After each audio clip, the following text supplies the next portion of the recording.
Good evening sir. Good evening sir. Good evening, sir.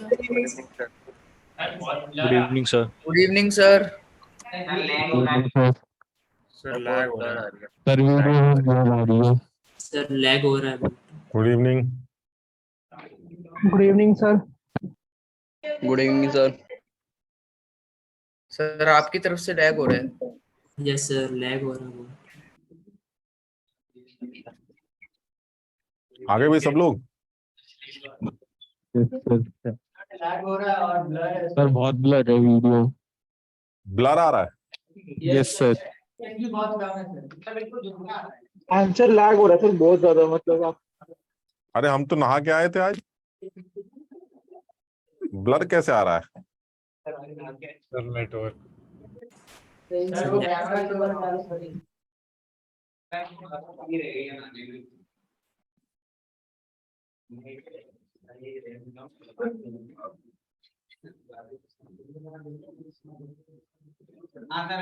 Sir अब clear आ रहा है। अब सही है। Yes, sir. Yes yes sir sir अब अब सही क्लियर आ आ रहा है। रहा है। यस सर अब सही है। ठीक है ठीक है ठीक है।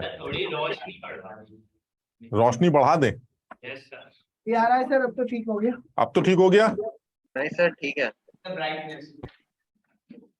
ब्राइटनेस बढ़ा दें, ब्राइटनेस बढ़ा दें, थोड़ा सा बढ़ाना। ब्राइटनेस तो ठीक है सर। बस बस अब सही है। Yes sir perfect. हाँ भाई, तो कहाँ पर थे हम लोग? Fusion of aryl sulphonates. Fusion of aryl sulphonates. अच्छा, यानी अराइल सल्फोनेट्स को NaOH के साथ अगर हाई टेम्परेचर पर फ्यूज किया जाए तो OH जो है वो SO3 Na को रिप्लेस कर देता। और होना यही है, मतलब कुछ भी हो जाए, SO3 जहां दिखेगा आप उसको रिप्लेस कर दीजिएगा OH से, लेकिन सिर्फ दो लिमिटेशंस को याद रखिएगा बस। और वो दो लिमिटेशंस यही है कि आप इस प्रोसेस से हेलोफिनॉल्स बना नहीं पाएंगे, क्योंकि हेलोफिनॉल्स के बनाने के चक्कर में हेलो ही गायब हो जाएगा। याद है ना ये वाली बात कि हेलोफिनॉल्स नहीं बन सकता। और दूसरी Yes, sir. लिमिटेशन ये थी कि आप इस प्रोसेस से मेटानाइट्रोफिनॉल भी नहीं बना पाएंगे, क्योंकि मेटानाइट्रोफिनॉल अगर आप बनाएंगे तो हाइड्राइड डिस्प्लेसमेंट की वजह से, ये वाला वर्ड इंपॉर्टेंट है, इसको जरूर तुमने, पता नहीं मैंने लिखा था कि नहीं लिखा था, लेकिन इसको मेंशन जरूर कर लेना अपनी कॉपी में। हाइड्राइड डिस्प्लेसमेंट की वजह से रिएक्शन कुछ और हो जाती। हाइड्राइड डिस्प्लेसमेंट का मतलब है कि जो OH माइनस है वो आएगा और H माइनस वहां से चला जाएगा। This process is hydride displacement. तो हाइड्राइड डिस्प्लेसमेंट की वजह से प्रोसेस में कुछ और हो जाएगा, आप SO3 को रिप्लेस नहीं कर पाएंगे। यहां तक समझ में आ गया था? Yes sir. ठीक है। तो अब इसी में Yes, एक दो मेथड बड़े आसान से और एक आध लिख लेते हैं। जैसे मान लीजिए, अब एक तो बहुत ही फर्जी मेथड डाल देते हैं, मतलब ऐसी शुरुआत के तौर पे डी कार्बोक्सिलेशन ऐसे ले लेते हैं। डी कार्बोक्सिलेशन, सर इंक दूसरी ले लो। इंक दूसरी ले लें। D carboxylation of hydroxy benzoic acid. यार ये तो बिल्कुल फर्जी हो गया एकदम, मतलब तुम कहोगे सर ये तो मजाक कर रहे हैं आप। हाइड्रोक्सी बेंजोइक एसिड का डी कार्बो, अरे तो ये तो बड़ा आसान हो गया ना यार, हाइड्रोक्सी भी है और बेंजोइक एसिड है, डी कार्बोक्सिलेशन करोगे तो COH हट जाएगा, सिर्फ क्या बचेगा? OH। तो यही फिनॉल है, यानी फिनॉल बन गया। यानी ये तो बहुत ही फर्जी मेथड हो गया कि जिसमें आपने एक हाइड्रोक्सी बेंजोइक एसिड लिया, ये COH ले लिया, मान लीजिए यहाँ OH है, अब आपने इसका डी कार्बोक्सिलेशन करते हैं। किससे करते हैं भाई डी कार्बोक्सिलेशन? सोडा NaOH के साथ जब आप इसको हीट करेंगे तो डी कार्बोक्सिलेशन होते ही COH यहां से उड़ जाएगा, और COH के उड़ते ही नीचे वाला OH बच जाएगा, जिसको आप क्या बोलेंगे? फिनॉल। तो हमें लगता है ये तो बिल्कुल फालतू का मेथड था, ये दुनिया जानती है, इसमें कुछ खास बात नहीं है कि अगर आप hydroxy carboxylic hydroxy benzoic acid की हीटिंग करते हैं, सोडा लाइम के साथ रिएक्ट कराते हैं, तो COH ग्रुप यहां से उड़ जाता है, और COH के उड़ने के बाद जो बच जाता है वो क्या है? हमारा फिनॉल। तो इसको भी कहने के लिए आप फिनॉल बनाने का एक मेथड जो है मान सकते हैं। ठीक। अच्छा, और एक आध मेथड की बात कर लेते हैं। अब फिनॉल बनाने का एक बड़ा अच्छा मेथड भी है यार, हमने देखा उस पर सवाल जो है।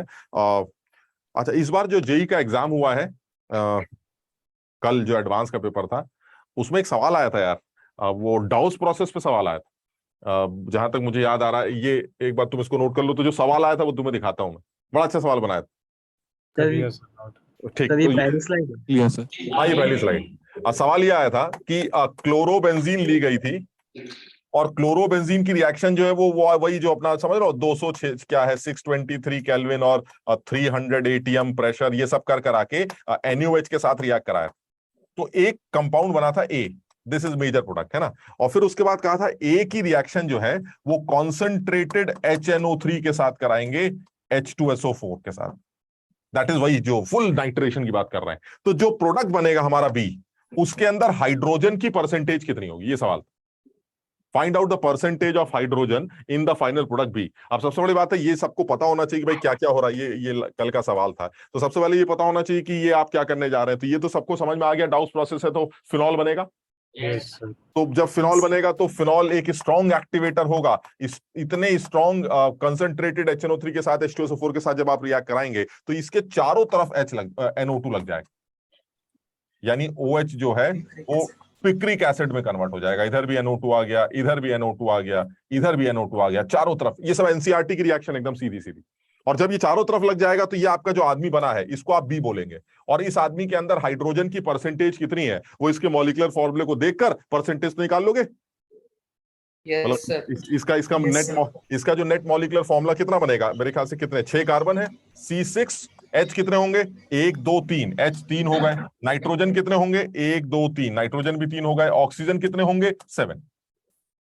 यानी देख के ऐसे लग रहा है कि भाई साहब ऐसा है, this is C6H3N3O7, find out the percentage of hydrogen. तो हाइड्रोजन की अगर आप परसेंटेज निकालना चाहते हैं तो हाइड्रोजन का वेट कितना 3 ग्राम, और टोटल इसका मॉलिक्यूलर वेट जो भी निकल के आएगा वो निकाल लेना, इनटू 100 कर लेना, परसेंटेज तैयार हो जाएगी। बताओ कर लोगे ये? बिल्कुल आसान सवाल बनाया गया था। लेकिन इसमें दो बातें हैं, तो भी क्या मतलब सीधी सी बात थी कि सबसे पहले तो ये पता होना चाहिए कि डाउस प्रोसेस से फिनॉल बनता है, और फिर फिनॉल स्ट्रॉन्ग एक्टिवेशन के बाद जो है ये फाइनली ट्राई नाइट्रो में, जिसको आप पिक्रिक एसिड कहते हैं, इसमें कन्वर्ट हो जाएगा। और जैसे ही इसमें कन्वर्ट होगा आप इसका परसेंटेज ऑफ हाइड्रोजन नाइट्रोजन जो भी कुछ कैलकुलेट करना है वो कैलकुलेट कर लीजिए। तो बहरहाल तो ये काम की बात ये थी कि अगर आप हाइड्रोक्सी बेंजोइक एसिड्स की डीकार्बोक्सिलेशन करते हैं तो भी आप फिनॉल बना सकते हैं। और लॉजिक बहुत सीधा था कि जो COH ग्रुप है वो COH वहां से हट जाएगा, तो जो बचा हुआ OH है वो अल्टीमेटली किस फॉर्म में दिखाई देगा आपको, फिनॉल। समझ में आ गया? यस सर आज चैप्टर खत्म हो जाएगा है अब यार, कर रहे दो, अभी देखते हैं, अभी कुछ कह नहीं सकते। दूसरी बात करते हैं, नेक्स्ट रिएक्शन की बात करते हैं। आप फिनॉल बनाते हैं फ्रॉम क्यूमीन हाइड्रोपेरोक्साइड से, from cumene hydroperoxide. Cumene hydroperoxide से, ये भी बड़ा अच्छा मेथड है यार। उसका रीजन भी है, ये अच्छा मेथड इसलिए माना जाता है क्योंकि इसमें फिनॉल तो जो आप बनाना चाहते हैं वो तो बनता ही है, साथ में एक और जो बाई प्रोडक्ट बनता है वो भी ऑर्गेनिक प्रोडक्ट ही होता है। तो इसलिए ये फिनॉल बनाने का एक अच्छा मेथड माना जाता है, जिसमें आप क्यूमीन हाइड्रोपेरोक्साइड से फिनॉल तैयार करते हैं। अब देखो, अगर मैं एक लाइन में लिखना चाहूं, इसके ऊपर भी जेई में पहले सवाल बन चुका है कि साथ में क्या बनता है, ऐसे करके 1-2 बार सवाल आया। तो हम पूरी बात कर लेते हैं इसमें कि जो क्यूमीन हाइड्रोपेरोक्साइड से फिनॉल बनाना है, तो मुझे सबसे पहले तो ये पता होना चाहिए कि क्यूमीन क्या है, फिर ये पता होना चाहिए कि क्यूमीन हाइड्रोपेरोक्साइड क्या है, और उसके बाद उसको फिनॉल में कन्वर्ट करेंगे। तो सबसे पहले क्यूमीन की अगर बात करें तो ये क्यूमीन, यानी अगर आप बेंजीन की रिएक्शन जो है किसी भी तरह से आइसोप्रोपाइल बेंजीन बना लें अगर आप, तो दैट इज क्यूमीन। मतलब कहने का मतलब ये हुआ कि अगर आप किसी भी तरह से यहां तक पहुंच गए तो आप क्यूमीन तक पहुंच गए, दिस इज क्यूमीन। अब ये बनाने का, तुम में से मेरे ख्याल से सब लोग इस बात को समझ रहे होंगे कि अगर आप क्यूमीन बनाना चाहते हैं तो इसका मतलब आप किसी एल्काइल ग्रुप को बेंजीन के ऊपर जोड़ना चाहते हैं, तो या तो ये फ्रिडल क्राफ्ट एल्काइलेशन रिएक्शन से कर सकते हैं, मानते हो?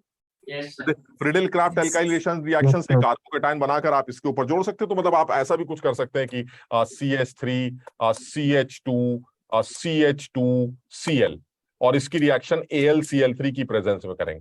तो तुम मेरे ख्याल से सब लोग समझ रहे हैं कि AlCl3 Cl को खींचकर कार्बोकेटाइन बनाएगा, और वो कार्बोकेटाइन रीअरेंज करके बीच में आ जाएगा। कर लोगे इसको? यानी सबसे पहले CH3 CH2 CH2 प्लस बनेगा, और फिर ये प्लस रीअरेंज कर जाएगा हाइड्राइड शिफ्टिंग करके, यहां आ जाएगा CH3 CH प्लस CH3, और ये प्लस जाके रिंग पर जाके सब्स्टिट्यूट हो जाएगा। This is electrophilic aromatic substitution. और भी तरीके हो सकते हैं, मतलब जरूरी नहीं कि आप इसी तरह से क्यूमीन बनाए, आप क्यूमीन ऐसे भी बना सकते थे, अपने आप समझना भाई। CH3 CH double bond CH2 oblique H plus. बताओ अब समझ में आया? जब आप इसके साथ H प्लस डालेंगे तो H प्लस बाहर आएगा, H प्लस बाहर आएगा तो अंदर प्लस आएगा, अंदर वाला प्लस जाके जुड़ जाएगा, तो भी आपकी क्यूमीन बन जाएगी। यानी कहने का मतलब बड़ा सीधा है कि आप बेंजीन के ऊपर या आइसोप्रोपाइल ग्रुप लगाना चाहते हैं, जैसे लगाना लगा दीजिएगा, आपका क्यूमीन तैयार हो जाएगा। यहां तक ठीक है? ठीक है। अब क्यूमीन के बाद क्या करना है, वो कह रहे हैं क्यूमीन के बाद जो है आप इसको क्यूमीन हाइड्रोपेरोक्साइड में कन्वर्ट कर लीजिएगा। तो मैंने कहा भाई किससे रिएक्शन करानी है, तो अभी हम सिर्फ लिख रहे हैं एयर के साथ रिएक्शन करा के इसको क्यूमीन हाइड्रोपेरोक्साइड में कन्वर्ट कर दिया जाता है। यानी ये C हो गया, ये CH3 है, इधर भी CH3 है, ये OOH, this is cumene hydroperoxide, ये हमारा क्यूमीन हाइड्रोपेरोक्साइड, क्यूमीन हाइड्रोपेरोक्साइड। अब ये कैसे बना होगा कोई सोच के बता सकता है? हालांकि इसका तो एक लंबा मैकेनिज्म होगा, बट एक रफ आइडिया कि ऑक्सीजन के साथ जनरली रिएक्शन ऑक्सीडेशन ऑक्सीडेशन कर देंगे। हम लोग फ्री ऑक्सीडेशन रेडिकल बनता होगा शायद। फ्री रेडिकल मतलब कैसे, क्यों?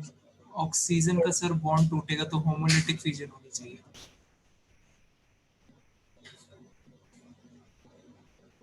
देखो ऑक्सीजन जो होता है ना, वो खुद ही एक डायरेडिकल की तरह बिहेव करता है।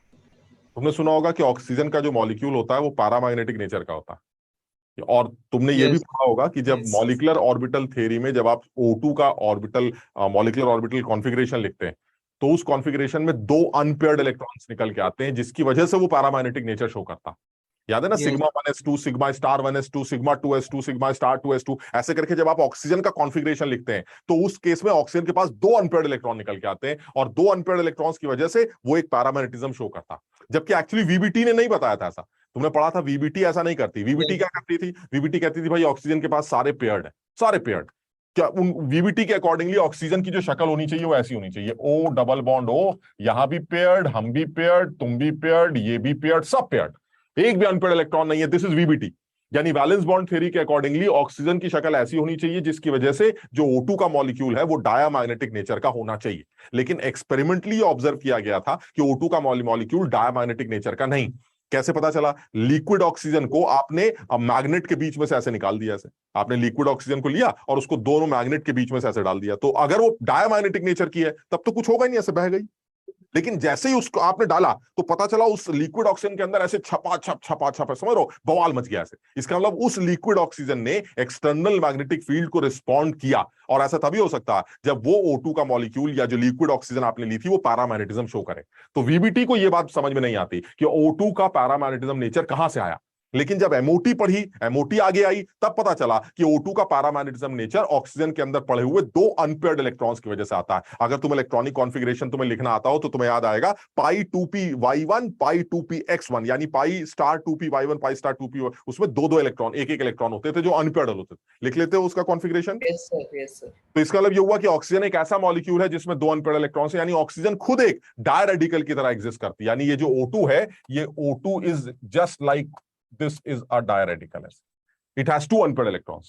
यानी इसके पास अगर 2 अनपेयर्ड इलेक्ट्रॉन्स हैं तो यही देखो मैकेनिज्म अभी तो नहीं बताएंगे, हम आगे जब ईथर करेंगे तो इसकी और डिटेल में जो मैकेनिज्म चलती है वो समझा देंगे। बट अभी जितना रफ समझ में आ रहा है वो क्या समझ में आ रहा है कि सर ये जो डायरेडिकल है वो इस मॉलिक्यूल के पास के अंदर सबसे ज्यादा स्टेबल रेडिकल बनाने की कोशिश करेगा हाइड्रोजन को खींच के, और इस मॉलिक्यूल में जो सबसे अच्छी हाइड्रोजन है जो निकलने के लिए तैयार बैठी है वो ये वाली।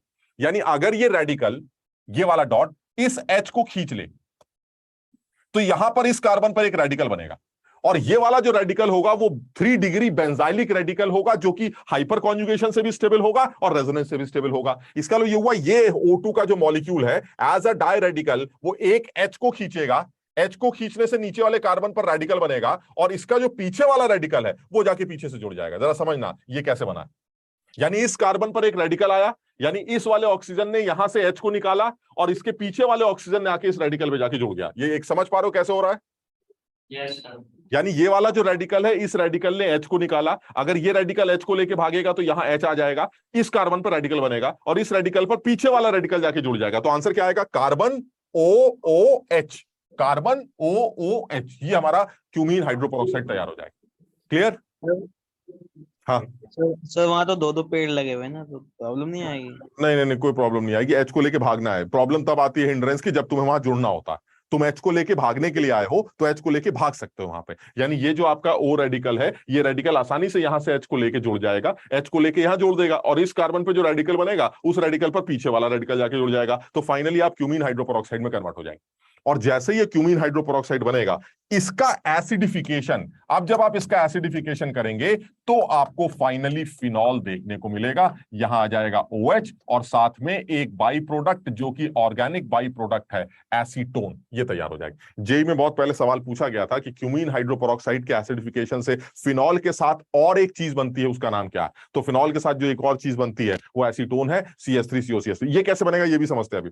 यानी फाइनली जो जो हमें समझ में आ रहा है, क्योंकि इंपॉर्टेंट टॉपिक लगता है तो जेई हो सकता है और डिटेल में अंदर घुसने की कोशिश करे, तो हमें सारे स्टेप्स पता होने चाहिए मैकेनिज्म के साथ। पहला स्टेप क्या पता होना चाहिए कि आपने क्यूमीन कैसे बनाया। तो क्यूमीन बनाने का अपना फ्रीडल क्राफ्ट एल्काइलेशन प्रोसेस है, यानी मुझे एक ऐसा कार्बोकेटाइन चाहिए, एक ऐसा इलेक्ट्रोफाइल चाहिए जो बीच में कार्बन को जाके जोड़ दे। जैसे बनाना बना लो, ठीक। दूसरी बात, जब ये क्यूमीन तैयार हो जाती है तो उसका ऑक्सीडेशन करके एयर के साथ रिएक्शन करा के आप उसको क्यूमीन हाइड्रोपेरोक्साइड में कन्वर्ट करते हैं वाया दिस रेडिकल मैकेनिज्म। और ये रेडिकल मैकेनिज्म ऑक्सीजन इसलिए प्रोसीड करता है क्योंकि ऑक्सीजन खुद एक डाई रेडिकल की तरह बिहेव करता है और वो आसानी से इस जगह पर हाइड्रोपेरोक्साइड में इसको कन्वर्ट कर देता है। और जैसे ही हाइड्रोपेरोक्साइड बनती है, एसिडिफिकेशन के बाद आप इसको फिनॉल और एसीटोन में ब्रेक करते हैं।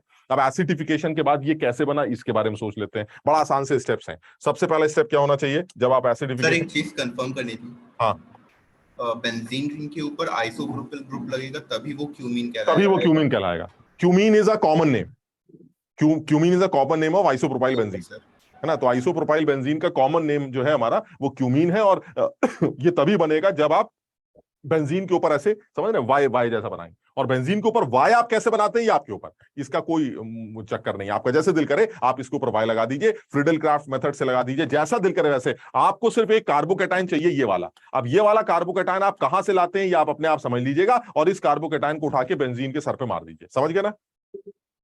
हाँ सर, है ना। अच्छा, अब दूसरी बात ये आती है कि चलिए ठीक है, हाइड्रोपेरोक्साइड भी बन गया, तो एसिडिफिकेशन करके क्या होगा? तो देखो मेरे ख्याल से सब लोग समझ रहे होंगे, पहला स्टेप तो ऑब्वियस लगता है कि जब आप हाइड्रोपेरोक्साइड बना चुके हैं तो इस हाइड्रोपेरोक्साइड के आगे जब आप H या H+ रखते हैं तो प्रोटोनेशन की संभावनाएं समझ में आती हैं। और इस प्रोटोनेशन से, इसको मैं पीएच लिख देता हूं शॉर्ट में, पीएच समझ जाओगे फिनाइल ग्रुप। तो मैं इसको पीएच लिख देता हूं, ये आ जाएगा पीएच, इधर आ जाएगा C, इधर आ जाएगा C, इधर आ जाएगा C, अपने आप समझना भाई, और ये आ जाएगा OH2+। ये हमारा पहला स्टेप हो गया। यानी सबसे पहला स्टेप आपका प्रोटोनेशन का होगा। पीएच, कार्बन से पीएच लगा है, 2 CH3 लगे हैं और एक लगा है OOH2+। कार्बन से पीएच लगा है, 2 CH3 लगे हैं और एक लगा है OOH2+। नेक्स्ट स्टेप क्या होगा? नेक्स्ट स्टेप में ये पानी यहां से बाहर निकलेगा और ये आ जाएगा पीएच, C, CH3, इधर आ जाएगा CH3 और इधर आ जाएगा O+। अच्छा, ये साइमल्टेनियस ही स्टेप होगा। साइमल्टेनियस स्टेप का मतलब क्या होगा? अब जरा समझना, ये पानी यहां से निकलता जाएगा। ये सिर्फ तुम्हें समझाने के लिए ऐसा दिखाया मैंने, एक्चुअली ये सब साइमल्टेनियस, क्योंकि O पे प्लस स्टेबल थोड़ी ना होता है, तो ये ऐसा थोड़ा ना होगा कि अपने आप पानी भाग गया यहाँ प्लस आ जाएगा। ये सब साइमल्टेनियस चल रहा है। साइमल्टेनियस क्या चल रहा होगा जरा समझना, ये पानी यहां से निकलता जा रहा है। जब पानी यहां से निकलता जाएगा तो O पर डेफिशिएंसी आती जाएगी इलेक्ट्रॉन की, क्योंकि वो इलेक्ट्रॉन लेके निकलेगा। इस डेफिशिएंसी को कंपनसेट करने के लिए O के एडजेसेंट कार्बन से एराइल ग्रुप की शिफ्ट होने लगेगी। सब साइमल्टेनियस चल रहा है, जरा समझना। यानी उधर से पानी निकलता जा रहा है, इस O पे प्लस आता जा रहा है, इस O के प्लस को सेटिस्फाई करने के लिए इधर से pH- के फॉर्म में निकलता जा रहा है। लेकिन जब pH इस कार्बन से निकलेगा तो इस कार्बन पर इलेक्ट्रॉन की डेफिशिएंसी आती जाएगी, इसके ऊपर डेफिशिएंसी आएगी, तो जो पानी का लोन पेयर है वो यहीं से निकल के यहां जुड़ने लगेगा। सब साइमल्टेनियस चल रहा है। बताओ 3 स्टेप समझ में आए? पहला स्टेप ये हुआ कि पानी निकलता गया, दूसरा स्टेप फिनाइल निकलता गया, और तीसरा स्टेप पानी आके इसी कार्बन पे जाके जुड़ता गया। तीनों स्टेप एक साथ, समझो बात। बल्कि हम इसको एक साथ ही यहां लिखते हैं, जो हमारा यहाँ आंसर भी आएगा, इस जो प्रोडक्ट बनेगा इसको भी एक साथ ही लिखते हैं। पहले यहां तक समझो। पहले वाटर यहां से निकलता जा रहा है, O पे प्लस आता जा रहा है, जो O का प्लस आएगा उस प्लस पर फिनाइल की शिफ्ट होती जाएगी। फिनाइल की शिफ्ट होती जाएगी तो फिनाइल जब यहां से माइनस के फॉर्म में जाएगा तो इस कार्बन पर प्लस आएगा, और पानी जो निकल रहा था वो पानी एज अ लोन पेयर अपना इलेक्ट्रॉन उस प्लस को दे देगा। इसको अपने आप जरा एक बार समझ के देखो, तीनों स्टेप। सर स्टार्टिंग में आपने बताया था कि इस रिएक्शन की एक अच्छी बात होती है, वो आपने क्या बताई थी? क्या बेटा? सर स्टार्टिंग में आपने बताया था कि इस रिएक्शन की एक अच्छी बात होती है, वो आपने क्या अच्छी बात यह है कि इसका बाई प्रोडक्ट भी ऑर्गेनिक प्रोडक्ट बनता है। ये देखो बाई प्रोडक्ट जो बन रहा है ना, एसीटोन, यस सर, ये भी ऑर्गेनिक प्रोडक्ट है। मतलब ऑर्गेनिक रिएक्शंस कर रहे हैं जिसमें एक मेन प्रोडक्ट फिनॉल बना, साथ में एक बाई प्रोडक्ट ऑर्गेनिक प्रोडक्ट बना। तो इसमें ये कहना चाह रहे हैं कि ये सब साइमल्टेनियस। अब बताओ जरा फाइनल प्रोडक्ट कैसे लिखता है, क्या क्या बनेगा बताओ? इस कार्बन पे क्या क्या होगा? 2 CH3 होंगे और एक पानी आ चुका होगा। यानी अगर मैं एक साथ सही से लिखूं तो ये आ जाएगा 2 CH3 और एक आ गया OH2+, क्योंकि ऑक्सीजन ने अपना लोन पेयर दिया होगा, और जो बचा होगा वो होगा OPH। जरा अपने आप समझो, यानी ये पीएच जो है वो ऊपर आ जाएगा, पानी जो है इस कार्बन पर आ जाएगा। ये आपका नेक्स्ट स्टेप हो। क्लियर? इसको देखो, तुम अपने आप समझोगे तो समझ में आएगा कि ये साइमल्टेनियस स्टेप चल क्या रहा है। साइमल्टेनियस स्टेप ये चल रहा है कि पानी यहां से निकलता जाएगा तो O पर प्लस आता जाएगा। जब O पे प्लस आता जाएगा तो वो बगल वाले कार्बन से अपने किसी की शिफ्ट अपने ऊपर करवाएगा। शिफ्ट किसकी होगी? एराइल ग्रुप की। तो ये एराइल ग्रुप जो है वहां जाके O के प्लस को इलेक्ट्रॉन देता जाएगा। जब एराइल इलेक्ट्रॉन देगा तो एराइल तो इलेक्ट्रॉन लेके निकलेगा, तो इस कार्बन पे प्लस आने लगेगा। तो जो वाटर निकल रहा था वो इस प्लस पे जुड़ता जाएगा। सब एक साथ चल रहा है, यानी इधर से पानी निकलता जा रहा है, उधर से फिनाइल आता जा रहा है, वाटर जो निकल रहा है वो इसी कार्बन पे जाके जुड़ता जा रहा है। तो फाइनली आप यहां तक पहुंच जाएंगे, और जैसे ही आप यहां तक पहुंचेंगे, O पर प्लस है, वो O अपना H+ लूज करेगा और वो नीचे वाले OPH को प्रोटोनेट कर देगा। नाउ दिस इज CH3, ऊपर आ जाएगा OH, इधर आ जाएगा OPH H+, और जैसे ही ये प्लस आएगा O का लोन पेयर अंदर, ये ग्रुप बाहर, H+ छोड़ने के बाद एक बन जाएगा PHOH, और जो बच जाएगा वो होगा CH3, C double bond O CH3। यानी एक प्रोडक्ट तो आपका एसीटोन बनेगा और एक आपका फिनॉल बनेगा। दिस इज क्यूमीन हाइड्रोपेरोक्साइड से फिनॉल का बनना। इसके सारे स्टेप्स आप अपने हिसाब से समझ के देखो, अपने आप कॉपी भी बना के देखो तो तुम्हें ज्यादा समझ में आएगा। है ये स्टेप्स इजी, मतलब जो मुश्किल वाला पार्ट था सिर्फ इतना कि भाई ये हमें सबसे पहले तो ये लाइन याद होनी चाहिए कि क्यूमीन लाए, क्यूमीन का एयर से रिएक्शन करा के हाइड्रोपेरोक्साइड बनाया, हाइड्रोपेरोक्साइड का एसिडिफिकेशन करके फिनॉल और एसीटोन बनाया। पहले तो याद कर लिया हमने। अब आती दूसरी बात, क्यूमीन कैसे बनाया, हाइड्रोपेरोक्साइड कैसे बनाया और फिनॉल कैसे बनाया। अब इनको भी समझ लेते हैं। क्यूमीन बनाने के लिए तो आपको रिंग पर ये आइसोप्रोपाइल ग्रुप लगाना है, आपको जैसे लगाना है आप लगा लीजिए। फ्रीडल क्राफ्ट रिएक्शन से लगाना है, फ्रीडल क्राफ्ट रिएक्शन से लगा दीजिए, जैसे लगाना है। उसके बाद एयर के साथ रिएक्शन करके हाइड्रोपेरोक्साइड कैसे बना, this is due to the diradical nature of oxygen. Oxygen का जो डायरेडिकल नेचर है वो इस क्यूमीन के साथ क्यूमीन को ऑक्सीडाइज करके हाइड्रोपेरोक्साइड में कन्वर्ट कर देता है। और हाइड्रोपेरोक्साइड एसिडिफिकेशन के बाद एसीटोन और फिनॉल में कैसे कन्वर्ट हो रहा है, बस वो देख लेते हैं। तो सबसे पहले जब आप एसिडिफिकेशन करेंगे तो OH प्रोटोनेट होगा, OH प्रोटोनेट होगा तो OH2+ बनेगा। OH2+ निकलने की सोचेगा तो इस ऑक्सीजन पर डेफिशिएंसी आएगी। इस डेफिशिएंसी को कंपनसेट करने के लिए फिनाइल शिफ्ट करने लगे, तो फिनाइल उधर जाता जा रहा है, पानी निकलता जा रहा है। फिनाइल के जाने से जिस कार्बन पर फिनाइल लगा है उस कार्बन पर इलेक्ट्रॉन की डेफिशिएंसी आएगी, तो पानी जो निकल रहा था वो अपने इलेक्ट्रॉन इस कार्बन को साइमल्टेनियसली देता चला जाएगा, यानी निकलता भी जाएगा और नीचे वाले कार्बन पर जुड़ता भी जाएगा। ये आपका नेक्स्ट स्टेप। और जैसे ये स्टेप तैयार होगा, प्रोटोनेशन अब नीचे वाले ऑक्सीजन पर होगा, फाइनली O का लोन पर आके PHOH को बाहर निकाल देगा, ये फिनॉल होगा और फाइनली एक एसीटोन तैयार। इसको समझो भाई। सर एक बार ये समझाना कि सेकंड लास्ट मतलब थर्ड स्टेप से फोर्थ स्टेप पे कैसे है? ये वाला? हाँ सर। तो ये O पे प्लस है ना, अपना H+ छोड़ेगा, यस सर। वो H+ नीचे वाले O को प्रोटोनेट कर देगा, ठीक है सर। और फिर ये पानी यहाँ से, फिनॉल यहाँ से बाहर निकल जाए।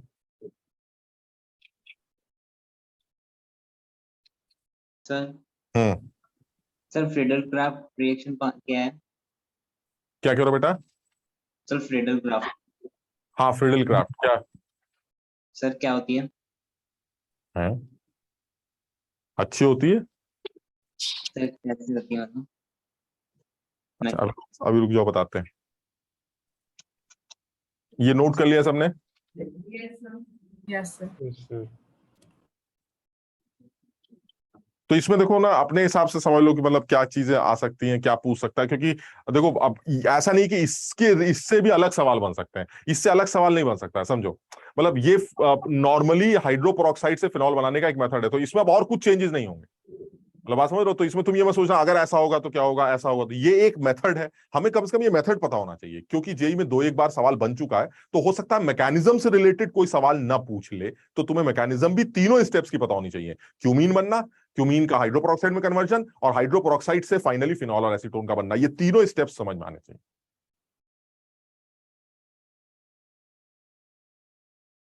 एक बार इसको नोट करो।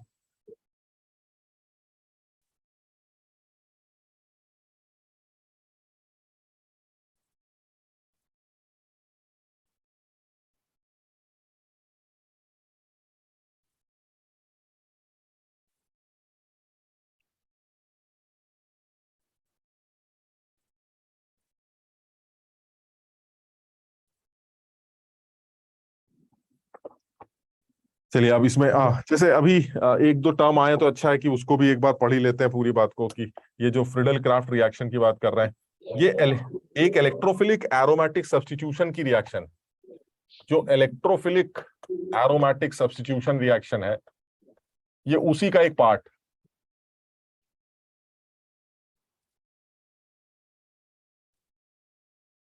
और ये इलेक्ट्रोफिलिक एरोमेटिक सब्स्टिट्यूशन रिएक्शन की क्या बात कर रहे हैं हम, ये हम लोग ने थोड़ी सी बात की भी थी कि अगर मेरे पास एक एरोमेटिक सिस्टम, तो इस एरोमेटिक सिस्टम पर जो इलेक्ट्रोफाइल है वो इस तरह से जाके जुड़ता है। तो मैं याद होगा एक क्लास में हम लोग ने इस चीज का डिस्कशन भी किया था कि सबसे पहले तो एक सिग्मा कॉम्प्लेक्स बनता है, और सिग्मा कॉम्प्लेक्स बनने के बाद ये वापस एरोमेटिसिटी गेन करता है H प्लस को रिप्लेस करके। ये याद है सब लोगों को, ये एक सिग्मा कॉम्प्लेक्स बनेगा, this is a sigma complex, या आप इसको अरीनियम आयन भी बोल सकते हैं, दिस इज अरीनियम आयन। यानी कहने का मतलब ये हुआ कि अगर आपके पास एक एरोमेटिक सिस्टम हो, तो इस एरोमेटिक सिस्टम पर जो इलेक्ट्रोफाइल है जब वो जुड़ता है तो वो इस तरह से जुड़ता है कि E प्लस आता है और H प्लस चला जाता है। तो ये जो चैप्टर है, इस चैप्टर में जो मेन पॉइंट आता है वो ये आता है कि आप मुझे इस इलेक्ट्रोफाइल के नाम बताते रहिए, बस मैं आपको आंसर लिख के देता रहूंगा, बस ये पूरा चैप्टर ये है। अब इस इलेक्ट्रोफाइल के क्या क्या नाम हो सकते हैं उस बारे में सोच लेते हैं। ये इलेक्ट्रोफाइल जो है कि एक X प्लस भी हो सकता है, X प्लस मतलब Cl प्लस या Br प्लस। तो ये जो प्रोसेस है, अगर ये X प्लस है तो इस प्रोसेस का नाम होगा हैलोजिनेशन रिएक्शन। तो इस रिएक्शन को हैलोजिनेशन कहा जाएगा। बताओ तब मैकेनिज्म कैसे चलेगी? एक ये अरीनियम आयन बनेगा, यहां पर X होगा, फिर X जुड़ जाएगा, H निकल जाएगा, तो फाइनल आंसर में क्या बन जाएगा? क्लोरोबेंजीन या ब्रोमोबेंजीन। यानी इलेक्ट्रोफाइल जब हमारा X होगा तो उस केस में बेंजीन के साथ जब X प्लस की रिएक्शन होगी तो फाइनली आपको ब्रोमोबेंजीन या हेलोबेंजीन मिल जाएगा। दूसरा इलेक्ट्रोफाइल जो है आपका कुछ और भी हो सकता है। मान लीजिए वो इलेक्ट्रोफाइल आपका NO2 प्लस है, अगर वो इलेक्ट्रोफाइल NO2 प्लस है तो इस रिएक्शन को नाइट्रेशन का नाम दे दिया जाएगा, दिस इज नाइट्रेशन, इसे आप नाइट्रेशन बोल देंगे। यानी नाइट्रो ग्रुप का रिंग पर जुड़ना, उसे नाइट्रेशन का नाम दे दिया जाता है। एक और भी प्रोसेस हो सकता है, आपका इलेक्ट्रोफाइल SO3 भी हो सकता है, उस केस में आपकी रिएक्शन जो है वो सल्फोनेशन के नाम से जानी जाएगी, तब उस प्रोसेस को सल्फोनेशन कह दिया जाएगा। इसी तरह से आपका जो इलेक्ट्रोफाइल है वो R प्लस भी हो सकता है। अगर आपका इलेक्ट्रोफाइल R प्लस हुआ तो फिर इस रिएक्शन को फ्रीडल क्राफ्ट एल्काइलेशन रिएक्शन कह दिया जाएगा, this is Friedel craft alkylation reaction, तब उसे फ्रीडल क्राफ्ट एल्काइलेशन कहा जाएगा। अभी हम बात कर लेते हैं इसके बारे में। और अगर ये R प्लस की जगह RCO प्लस हुआ, दिस इज RCO प्लस, तो ये एसाइलियम आयन होगा जो जुड़ सकता है, और तब इस रिएक्शन को फ्रीडल क्राफ्ट एसाइलेशन रिएक्शन कहा जाएगा, फ्रीडल क्राफ्ट एसाइलेशन। यानी मेरे कहने का मतलब है कि आपके पास जब कभी भी कोई एरोमेटिक सिस्टम हो तो इस एरोमेटिक सिस्टम पर इलेक्ट्रोफाइल जाके जुड़ता है। वो जो इलेक्ट्रोफाइल जुड़ेगा, उस इलेक्ट्रोफाइल के जुड़ने के, उस इलेक्ट्रोफाइल के क्या क्या नाम हो सकते हैं? तो वो इलेक्ट्रोफाइल एक तो हैलोजन हो सकता है, वो इलेक्ट्रोफाइल एक NO2 प्लस हो सकता है, वो इलेक्ट्रोफाइल SO3 हो सकता है, वो R प्लस हो सकता है, RCO प्लस होता है। तो ये नेम्ड रिएक्शंस हो गए जो फ्रीडल क्राफ्ट एल्काइलेशन रिएक्शन में देखने को मिलते हैं, फ्रीडल क्राफ्ट जो इलेक्ट्रोफिलिक एरोमेटिक सब्स्टिट्यूशन में देखने को मिलते हैं। तो ये जो इलेक्ट्रोफिलिक एरोमेटिक सब्स्टिट्यूशन रिएक्शन है, इसमें अगर आपने हैलोजन को जोड़ा तो हैलोजिनेशन, नाइट्रो ग्रुप को जोड़ा तो नाइट्रेशन, SO3 को जोड़ा तो सल्फोनेशन, R प्लस को जोड़ा तो एल्काइलेशन, और RCO प्लस को जोड़ा तो फ्रीडल क्राफ्ट एसाइलेशन बोला जाता। ठीक, मेन पॉइंट क्या है? मेन पॉइंट ये कि जो मैकेनिज्म है वो हर जगह एक जैसी है। एक जगह एक जैसी का मतलब क्या हुआ कि आप इलेक्ट्रोफाइल किसी भी तरह से X प्लस ले आइए, तो ये X प्लस जाके जब रिंग से जुड़ेगा तो आप इसको फ्रीडल क्राफ्ट हेलोजिनेशन रिएक्शन बोल दीजिए। तो मुझे सिर्फ ये याद करना होता है इस चैप्टर में कि ये जो X प्लस है ये कहां से बन रहा है, ये NO2 प्लस कहां से बन रहा है, ये SO3 कहां से निकल के आ रहा है, R प्लस कहां से निकल के आ रहा है, बस मुझे ये पता करना है। तो मैं इसी के बारे में जल्दी जल्दी एक बात कर लेता हूं, ये इंपॉर्टेंट चैप्टर माना जाता है, ये नोट कर लो फटाफट। तो एक एक करके सारी रिएक्शंस को भी कर लेते हैं। हाँ सर, SO3 न्यूक्लियोफाइल इलेक्ट्रोफाइल कैसे है? मैं अभी आता हूँ। डेफिशिएंसी कहाँ पे? इलेक्ट्रॉन डेफिशिएंसी सल्फर पर है या चारों तरफ ऑक्सीजन चूस रहा है? सर इस पे तो पार्शियल चार्ज है, पूरा चार्ज नहीं है। किसके ऊपर? सल्फर पर। हाँ, जो पार्शियल चार्ज है उसी की वजह से वो इलेक्ट्रॉन लेगा, और जैसे ही वो इलेक्ट्रॉन लेगा पाई बॉन्ड तोड़ देगा, तो इलेक्ट्रॉन्स को एक्मोडेट भी कर लेगा। अभी मैं बात करता हूँ, एक सेकंड रुको। ये सब लोग जल्दी से नोट कर लो पहले, फिर एक एक करके हैलोजिनेशन और इनके बारे में फटाफट बात कर लेते हैं। ये अभी किया नहीं है तुम लोगों ने? नहीं सर। 11th में। हाँ 11th में किया है। यस नहीं सर। नहीं सर।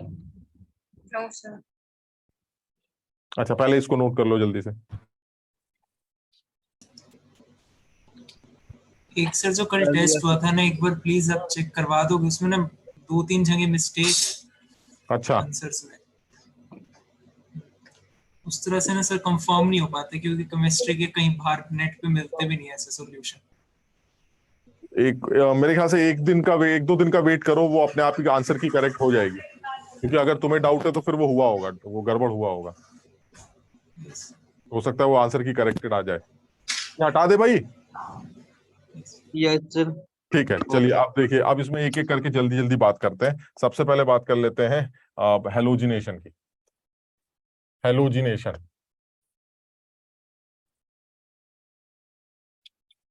अब बताओ ये हेलोजिनेशन का क्या मतलब हुआ। हेलोजिनेशन का मतलब ये हुआ कि आप एक एरोमेटिक सिस्टम लेके आइए और उस एरोमेटिक सिस्टम पर मुझे हेलोजन को जाके जोड़ना है, बस। तो आंसर क्या बनेगा, मैकेनिज्म क्या होगी, सबसे पहले सिग्मा कॉम्प्लेक्स बनेगा ऐसे, यहां आ जाएगा H, यहां आ जाएगा X, लास्ट स्टेप में H प्लस यहां से निकाला जाएगा और ये फाइनली हेलो बेंजीन तैयार हो जाएगा। अच्छा ये सब लोगों को कुछ कुछ याद आ रहा है तुम लोगों को कि ये कैसे बना था? Yes sir. ये मैंने बताया था एक बार। रही हाँ मतलब ये इलेक्ट्रॉन लेने वाली कहानी थी। मैंने ये बताया था कि जैसे ये इसको ऐसे कर देते हैं, ये बॉन्ड हो गया, ये बॉन्ड हो गया, ये बॉन्ड हो गया। अब ये एक्स ये कहेगा कि भाई मुझे जो है इलेक्ट्रॉन चाहिए, तो ये एक्स किसी एक कार्बन से इलेक्ट्रॉन लेगा। अब एक्स अगर किसी एक कार्बन से इलेक्ट्रॉन लेता है तो ये इलेक्ट्रॉन इधर चले जाएंगे और वो एक्स को मिल जाएंगे। लेकिन इस पूरे खेल में एक कार्बोकैटायन तैयार होगा, ये वाला, ये देखिए यहां आ जाएगा प्लस और इधर जाके एक्स जुड़ जाएगा हाइड्रोजन के साथ, और बाकी सारे बॉन्ड्स ऐसे कैसे। फिर ये पॉजिटिव चार्ज सर्कुलेट करेगा, आप रेजोनेंस करवा लीजिए, ये इधर आ जाएगा। जब ये इधर आएगा तो यहां पर प्लस आ जाएगा और बॉन्ड्स ऐसे ऐसे हो जाएंगे, यहां एक्स होगा, यहां एच होगा। फिर ये रेजोनेंस करेगा, जब ये रेजोनेंस करेगा तो एक और रेजोनेटिंग स्ट्रक्चर बनेगा जिसमें प्लस यहां जाएगा, ये एच होगा, ये एक्स होगा, बॉन्ड्स होंगे ऐसे ऐसे, और जो लास्ट स्टेप होगा वो ये होगा, यानी H प्लस यहां से निकाल दिया जाएगा और H प्लस के निकलते ही ये आपका मस्त एरोमेटिक सिस्टम दोबारा तैयार हो जाएगा। तो ये जो मैंने 3 स्ट्रक्चर बनाए हैं ना, ये वाले 3, इन तीनों को एक ही स्ट्रक्चर के अंदर बना दिया है मैंने, बस तुम ये समझो बात को। मतलब अल्टीमेटली ये तो लोगों को लगता है क्या डॉट डॉट डॉट करके आधा गोला बना रहे हैं, चक्कर क्या है, ये कुछ नहीं है यार, ये इसका कोई सिग्निफिकेंस नहीं है। ये सिर्फ इन तीनों स्ट्रक्चर का एक मिला जुला रूप बनाया गया, बस। बात समझ रहे हो? यानी सबसे पहला स्टेप क्या है, सबसे पहले एक्स जो है किसी एक कार्बन से इलेक्ट्रॉन मांगेगा, तो एक्स जिस कार्बन से इलेक्ट्रॉन मांगेगा उसी कार्बन पर ये पाई इलेक्ट्रॉन शिफ्ट हो जाएंगे। तो जब पाई इलेक्ट्रॉन उसी कार्बन पर शिफ्ट हो जाएंगे तो ऊपर प्लस आ जाएगा, ये प्लस आ गया। फिर ये प्लस चक्कर काटेगा, चक्कर काट के यहां पहुंचेगा, यहां पहुंचते ही एरोमेटिक सिस्टम दोबारा गेन करने के लिए वो एच को लात मार के निकाल देगा, यानी एच तो यहां से निकल जाएगा, यहां डबल बॉन्ड बन जाएगा, ये सिस्टम दोबारा एरोमेटिक बन जाएगा। यानी ओवरऑल हुआ क्या, एक्स आया और यहां जो हाइड्रोजन लगी है वो चला गया, यानी X प्लस ने, जो कि एक इलेक्ट्रोफाइल है, उसने H प्लस को रिप्लेस किया। सो दिस इज इलेक्ट्रोफाइल ने एरोमेटिक सिस्टम पर किसी H प्लस को रिप्लेस किया। सो this is electrophilic aromatic substitution reaction. बात समझ में आई है?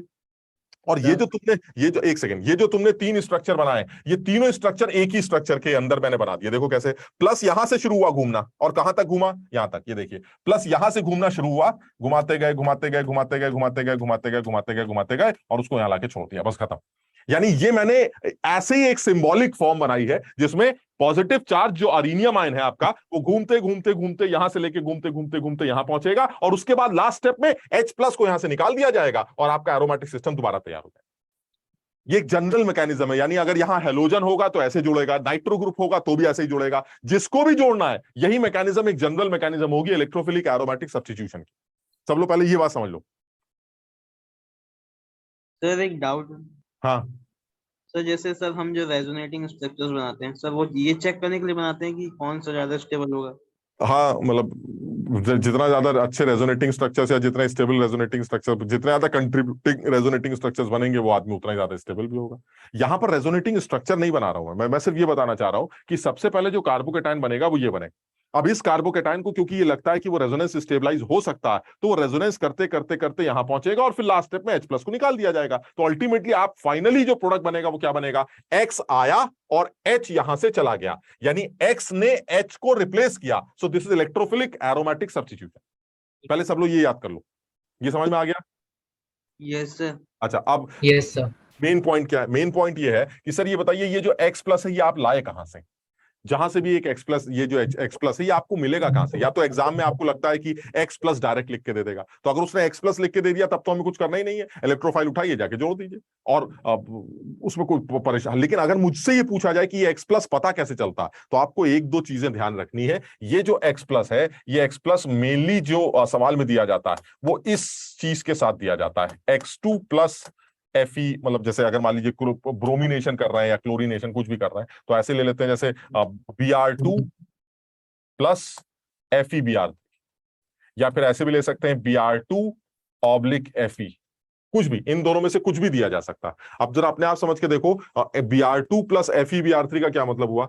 Br2 प्लस FeBr3 जो होगा ये Br प्लस कैसे बनाएगा, पहले तो ये सोचो, बड़ा आसान। Br को तोड़ देगा, इलेक्ट्रोलाइटिक क्लीवेज करेगा और Br3 को नेगेटिव बना देगा और Br पॉजिटिव। बिल्कुल सही बात। जैसे ये FeBr3 के सामने अगर आपने Br2 को रखा तो ये Br2। हम सब जानते हैं FeBr3 जो है हमारा वो लुईस एसिड, ये एक ऐसा आदमी है जिसमें इलेक्ट्रॉन की डेफिशिएंसी, तो अल्टीमेटली FeBr3 ब्रोमीन से इलेक्ट्रॉन मांगने की कोशिश करेगा। और अगर FeBr3 ब्रोमीन से इलेक्ट्रॉन मांगेगा जिसके पास लोन पेयर है, तो ब्रोमीन जैसे ही फ्लोरीन आयरन को ऑक्सीजन देगा, इलेक्ट्रॉन देगा, तो आयरन पर निगेटिव चार्ज आ जाएगा, ब्रोमीन पर पॉजिटिव चार्ज आ जाएगा। जैसे ही ब्रोमीन पे पॉजिटिव चार्ज आएगा वो परेशान हो जाएगा और वो अपने एडजेसेंट इलेक्ट्रॉन्स को खींच लेगा, जिसकी वजह से ये जो Br है ये किस फॉर्म में बाहर निकल आएगा? Br प्लस के form. Now this is an electrophile जो रिंग पर जाके चिपक जाएगा। अगर रिंग खाली है तो कहीं पर भी चिपका देना, और अगर रिंग पर कोई ग्रुप लगा है तो उस ग्रुप से पूछ लेना कि मेरा इलेक्ट्रोफाइल किस पोजीशन पर आना चाहता है। अगर वो ग्रुप ये कहता है कि मैं रिंग के इलेक्ट्रॉन डेंसिटी को ऑर्थो पैरा पर इंक्रीज करता हूं, तो इलेक्ट्रोफाइल को ऑर्थो पैरा पर जाके जोड़ देना। और अगर वो ग्रुप ये कहता है कि रिंग के इलेक्ट्रॉन डेंसिटी को ऑर्थो पैरा पर घटाता हूं और मेटा पर इंक्रीज करता हूं, तो इलेक्ट्रोफाइल को जाके मेटा पर जोड़ देना। तुम सबको ये बात याद है कि कौन सा ग्रुप रिंग के इलेक्ट्रॉन डेंसिटी कैसे बढ़ाता है? Yes sir. यानी अगर रिंग से लगे फर्स्ट एटम पर लोन पेयर या नेगेटिव चार्ज हो तो नेगेटिव चार्ज सर्कुलेट करेगा ऑर्थो और पैरा पर। पैरा। इसलिए इलेक्ट्रोफाइल या तो ऑर्थो पे चला जाएगा या पैरा पे जाके जुड़ जाएगा। समझ में आई बात? और अगर कोई ऐसा ग्रुप हो जो रिंग के अंदर पॉजिटिव चार्ज सर्कुलेट कर रहा है, तो फिर उस इलेक्ट्रोफाइल को ऑर्थो पैरा पे बिल्कुल मत भेजना, क्योंकि वहां तो इलेक्ट्रॉन डेंसिटी कम हो रही है, तो आप मेटा पे जाके जोड़ दीजिएगा। यानी अगर रिंग खाली है तब तो कहीं भी लगा दीजिए इलेक्ट्रोफाइल को, लेकिन अगर रिंग पर कुछ लगा है तो उसकी सुनकर लगा दीजिए। बात खत्म। क्लियर है यहां तक? यानी हमें जो मेन बात याद रखनी। हाँ हाँ बेटा।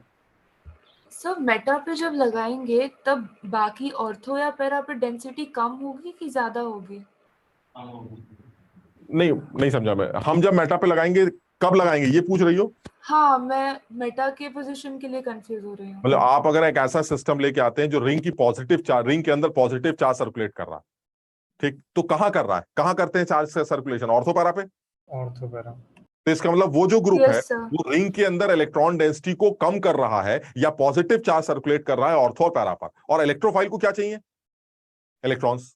तो ऑर्थो पैरा पर पॉजिटिव चार्ज सर्कुलेट हो रहा है, इलेक्ट्रोफाइल को इलेक्ट्रॉन चाहिए, तो क्या ऑर्थो पैरा से उसको इलेक्ट्रॉन मिलेंगे? नहीं। तो उसको मजबूरी में कहां जाना पड़ेगा? मेटा पर, क्योंकि मेटा पर कम से कम प्लस तो नहीं है ना। तो रिलेटिवली ज्यादा इलेक्ट्रॉन डेंसिटी कहां है? मेटा पर, क्योंकि ऑर्थो पैरा पर तो प्लस सर्कुलेट हो रहा है। यानी जो ग्रुप रिंग के अंदर पॉजिटिव चार्ज सर्कुलेट करता है वो रिंग के इलेक्ट्रॉन डेंसिटी को खराब कर रहा है, ऑर्थो पैरा पर पॉजिटिव चार्ज सर्कुलेट कर रहा है। इलेक्ट्रोफाइल से हमने कहा जाओ जाओ जाओ, तो वो क्या बोलेगा कि नहीं यार मैं ऑर्थो पैरा पे बिल्कुल नहीं जाऊंगा, क्योंकि यहां तो पॉजिटिव चार्ज है। तो मजबूरी में फिर वो कहां जाएगा? वो मेटा पे जाएगा। यानी ऐसा सिस्टम जो रिंग के अंदर पॉजिटिव चार्ज सर्कुलेट कर रहा है वो सिस्टम मेटा डायरेक्टर के नाम से जाना जाएगा, और ऐसा सिस्टम जो रिंग के अंदर नेगेटिव चार्ज सर्कुलेट कर रहा है वो ऑर्थो पैरा डायरेक्टर के नाम से जाना जाएगा। तो समझ रहे हो? जी सर, आगे। ठीक। अच्छा, अब जैसे ये एग्जाम्पल ले लिया, तो इसमें हमें ये 2-3 एग्जाम्पल याद रखने थे कि ब्रोमीन के FeBr3 के साथ रिएक्शन कराएंगे तो Br प्लस बनेगा। ये Fe और Br2 से Br प्लस कैसे बनेगा जरा बताओ? वही, वहां तो आयरन इलेक्ट्रॉन डेफिशिएंट था, FeBr3 इलेक्ट्रॉन डेफिशिएंट था, लुईस एसिड था, तो उसने Br से इलेक्ट्रॉन मांग लिए तो Br प्लस बन गया। यहां कैसे बन जाएगा? Br2 Fe से कैसे बनेगा? आयरन थोड़ा इलेक्ट्रॉन ले लेगा ब्रोमीन से। यहां कैसे Br प्लस बना? ये भी बिल्कुल सीधा है। आयरन और Br2 सबसे पहले मिलकर FeBr3 बना देंगे, बस खत्म हो गया। और ये FeBr3 बचे हुए Br2 के साथ वही ड्रामा करेगा जो अभी किया था। कौन सा इलेक्ट्रोफाइल बनेगा? Br+, वो जाके रिंग पे जुड़ जाए, खत्म। बात समझ में आई? यानी या तो आपको FeBr3/Br2 दिया जाए या फिर Br2/Fe दिया जाए। ये दोनों वो लोग हैं जो इनडायरेक्टली आपको क्या देते हैं, इलेक्ट्रोफाइल। कौन सा? Br+। ये Br+ रिंग पर जाके जुड़ जाएगा। अगर रिंग खाली है तो कहीं पर भी जाके जुड़ जाएगा, और अगर रिंग पर कुछ लगा है तो उसकी सुन ली जाएगी। अगर वो आदमी ये बोलेगा कि मैं ऑर्थो पैरा डायरेक्टर हूं तो ऑर्थो पैरा पे लगा दीजिए, अगर वो आदमी ये बोलेगा कि मैं मेटा डायरेक्टर हूं तो मेटा पे लगा दीजिए। कुछ समझ में आई बात? Yes sir. अच्छा, इसी में एक बात और जोड़ देते हैं। आप इसमें इस चीज का थोड़ा सा ध्यान रखना कि जिस तरह से तुमने ये याद किया है कि अब ये 3 लोग हैं जो, ये जो 2 लोग हैं जो Br+ बनाते हैं, तो तुम इसका ध्यान रखना। जैसे FeBr3/Br2 लिखा हुआ मिल गया, चलिए ठीक है। Fe/Br2 लिखा मिल गया तो भी हम समझ जाएंगे कि ये Br+ बन रहा है। एक और आदमी है जिसका याद रख लो, H2O+Br2 लिखा मिल जाए तो भी समझ लेना कि ये तीनों लोग जो है हमारे, एक तरह से देखा जाए तो Br+ ही बनाते हैं। इनफैक्ट अगर और भी याद करना है तो एक और आदमी याद कर सकते हो, Br2CCl4 के साथ भी लिखा मिल जाए तो भी आप समझ लीजिएगा ये तीनों चारों लोग एक तरह से Br+ देने के लिए ही दिए गए। अब ये H2O Br2 से Br+ कैसे बनता है ये मैं अभी इसी फिनॉल के अंदर ही पढ़ूंगा, लेकिन अभी के लिए ये चारों रिएजेंट्स याद कर लेते हैं। ये चारों वो आदमी हैं जो आपको अल्टीमेटली क्या प्रोवाइड करते हैं, Br+।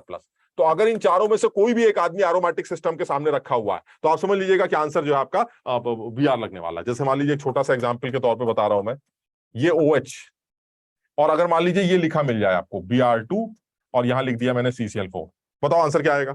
सबसे पहले ये बताओ, क्या तुम्हें लगता है कि फिनॉल जो है उसमें ऑक्सीजन पर लोन पेयर है? Yes sir. तो क्या ये भी लगता है कि ऑक्सीजन का लोन पेयर रिंग की इलेक्ट्रॉन डेंसिटी बढ़ा रहा है? Yes sir. Yes sir. क्योंकि रिंग से लगे फर्स्ट एटम पर जब लोन पेयर होता है तो वो निगेटिव चार्ज सर्कुलेट करता है ऑर्थो पैरा। सही है? यस। ठीक, अच्छा, इसका मतलब ये हुआ कि ये कंफर्म है कि सर ये एक ऐसा सिस्टम है जो रिंग की इलेक्ट्रॉन डेंसिटी बढ़ाता है। तो ऐसा कोई भी आदमी जिसको इलेक्ट्रॉन चाहिए वो मेरी रिंग से ले सकता है, क्योंकि मेरी रिंग पर इलेक्ट्रॉन डेंसिटी ज्यादा। अच्छा, अब कौन सा आदमी है जो इलेक्ट्रॉन मांग रहा है वो ढूंढो। वो कैसे पता चलेगा? जो समझदार है वो समझ जाएगा कि सर Br2CCl4 का मतलब है, आपने बताया था, ये Br+ होता है। और Br+ एक ऐसा आदमी है जिसको मैं इलेक्ट्रोफाइल कंसीडर कर सकता हूं, ये इलेक्ट्रॉन की डिमांड रखता है। तो क्या सर ये रिंग इलेक्ट्रॉन दे सकती है? हाँ दे सकती है। क्यों? क्योंकि OH रिंग की इलेक्ट्रॉन डेंसिटी बढ़ा रहा है। कहां कहां बढ़ा रहा है? ऑर्थो पैरा पर। तो इसका मतलब ये हुआ सर, इसमें कुछ शक ही नहीं है, ये जो Br+ है वो Br+ OH की बात सुनेगा और OH की बात सुनकर ऑर्थो या पैरा पर जाके जुड़ जाएगा। मेजर प्रोडक्ट ऑब्वियसली हम पैरा वाला ही मेंशन करेंगे, बट फाइनली ये आपका प्रोडक्ट बन जाएगा। This is para product and this is ortho product. कुछ समझे बात को? सर लेकिन इसमें एक डाउट आ रहा है। हाँ सर कि जैसे हमने पढ़ा था कि Br2CCl4 एंटी एडिशन करता है। नहीं, वो एल्कीन पर करता है, वो उस डबल बॉन्ड पे करता है जो रेजोनेंस में इन्वॉल्व नहीं। वो डबल बॉन्ड पर Br2CCl4 एंटी एडिशन करके डीकलराइजेशन शो करता है, जो डबल बॉन्ड के रिकॉग्निशन की एक रिएक्शन होती। यही कह रहे थे ना तुम?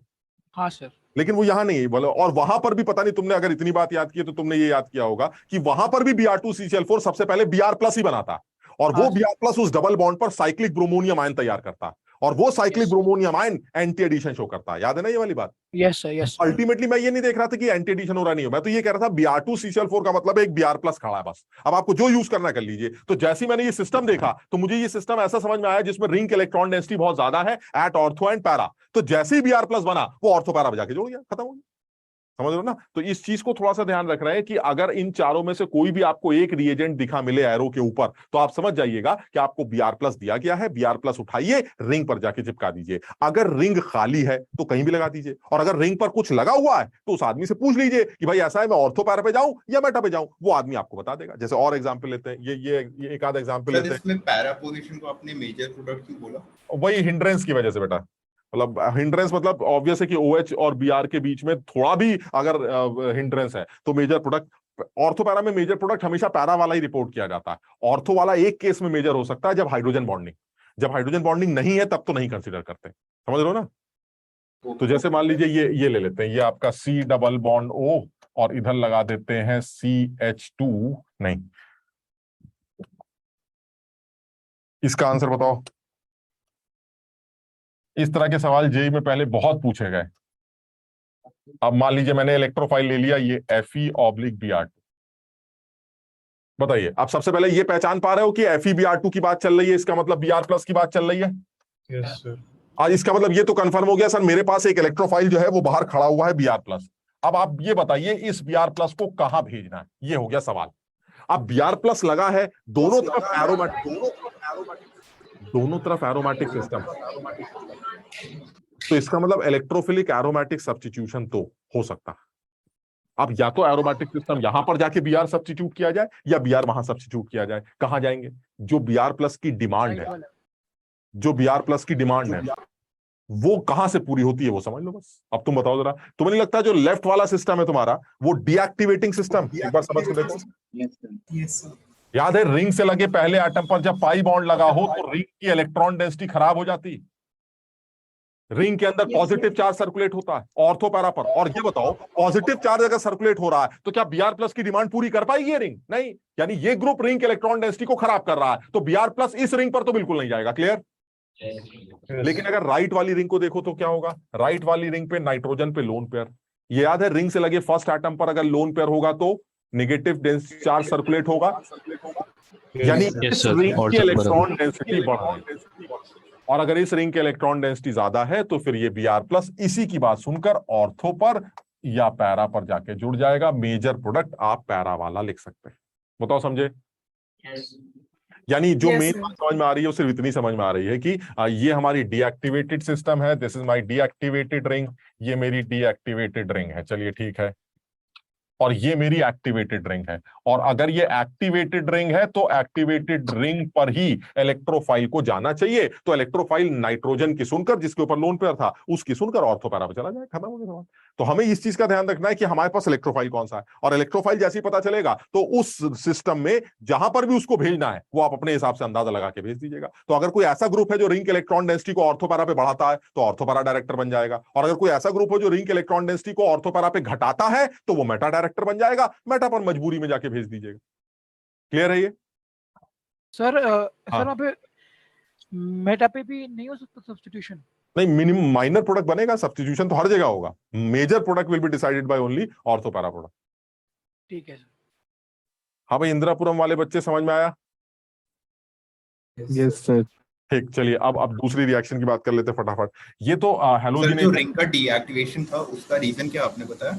क्योंकि जो ग्रुप आपने लगाया है वो ग्रुप रिंग से इलेक्ट्रॉन खींच रहा है, तो अगर ग्रुप रिंग से इलेक्ट्रॉन खींचेगा तो रिंग की इलेक्ट्रॉन डेंसिटी कम हो जाएगी। हाँ सर। अब अगर इलेक्ट्रॉन डेंसिटी कम हो गई तो इलेक्ट्रोफाइल की जो डिमांड है, क्या डिमांड है इलेक्ट्रोफाइल की? इलेक्ट्रॉन्स की, तो वो तो बचे ही नहीं, वो तो ऊपर चले गए। तो इसका मतलब now this system is deactivated system, यानी ये जो ग्रुप आपने लगाया है इस ग्रुप ने रिंग को डीएक्टिवेट कर दिया है, इसलिए इस ग्रुप की बात अब नहीं सुनी जाएगी, उस ग्रुप की बात सुनी जाएगी जो रिंग को एक्टिवेट कर रहा है। और ऐसा ग्रुप जो रिंग को एक्टिवेट करता है वो ऑर्थो पैरा पर जाके इलेक्ट्रोफाइल को भेजता है। Okay sir. ना? अच्छा चलिए अब और एग्जाम्पल और एक दूसरा केस ले लेते हैं। दूसरा केस जो आता है वो आता है नाइट्रेशन रिएक्शन का। ये हेलोजिनेशन रिएक्शन थी, इसी तरह से एक नाइट्रेशन रिएक्शन हो गई। नाइट्रेशन रिएक्शन में क्या होगा? नाइट्रेशन रिएक्शन में आपके पास एक एरोमेटिक सिस्टम होगा, इस एरोमेटिक सिस्टम पर आपको नाइट्रो ग्रुप को जाके जोड़ना होगा, दैट इज NO2+। सारी मैकेनिज्म सेम होगी, कोई नया काम नहीं करेंगे। किसी एक कार्बन पे जाके NO2 जुड़ेगा, यहाँ H होगा, इस बार यहाँ NO2 होगा, लास्ट स्टेप में H+ को लात मार के निकाल दिया जाएगा और नाइट्रोबेंजीन आपकी तैयार हो जाएगी। ये आपका बिल्कुल उसी तरह से जैसे हेलोजिनेशन था, सिर्फ सीखना क्या था कि ये जो नाइट्रो ग्रुप है ये कहां से लेके आते हैं, ये NO2+ आप कहां से लेके आते हैं। तो एक बार तो ये कह सकते हैं कि ये NO2 आप HNO3 से अकेले लेके आते हैं, एक बार आप कह सकते हैं कि मैं H2SO4+ HNO3 से लेके आता हूं, ये भी ठीक है। एक बार आप ये भी कह सकते हैं कि ये मैं N2O5 से लेके आता हूं, एक बार आप ये भी कह सकते हैं कि मैं इसको BF4- NO2+ से भी लेके आता हूं, और एक बार आप ये भी कह सकते हैं कि मैं इसको CF3SO3- NO2+ से लेके आता हूं। इनमें से कोई भी रिएजेंट आपको एरो के ऊपर लिखा मिले तो आप समझ लीजिएगा कि आपको NO2+ एक इलेक्ट्रोफाइल दिया है। रिंग अगर खाली है तो कहीं भी चिपका देना उसको, और अगर रिंग पर कुछ लगा हुआ है तो उस लगे हुए आदमी से पूछ लेना कि तुम्हारे कहने पर मैं इसको ऑर्थो पैरा पर भेजूं या मेटा पर, वो तुम्हें खुद पहचानना पड़ेगा। कुछ समझ में आया? देखो इनमें से जो दो लोग हैं हमारे, ये तो एकदम साफ दिख रहे हैं कि NO2+ देंगे, तो इनमें तो झंझट नहीं लगता। झंझट लगता है ये तीनों लोग NO2+ कैसे देंगे।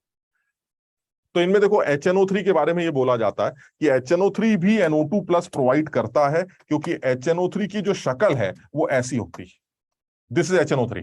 और ये HNO3 और ये भी HNO3, तुम देख रहे हो दोनों HNO3 है। तो होता क्या है कि HNO3 का एक मॉलिक्यूल तो बेस बन जाता है और एक मॉलिक्यूल एसिड बन जाता है।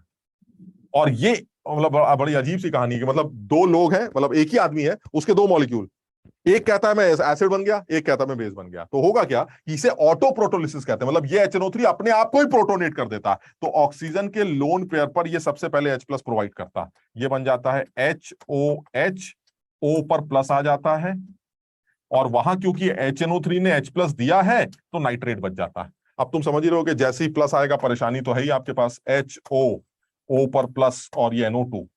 तो जैसे ही ये आदमी पानी छोड़ता है NO2 प्लस में कन्वर्ट हो जाता है, बस खत्म।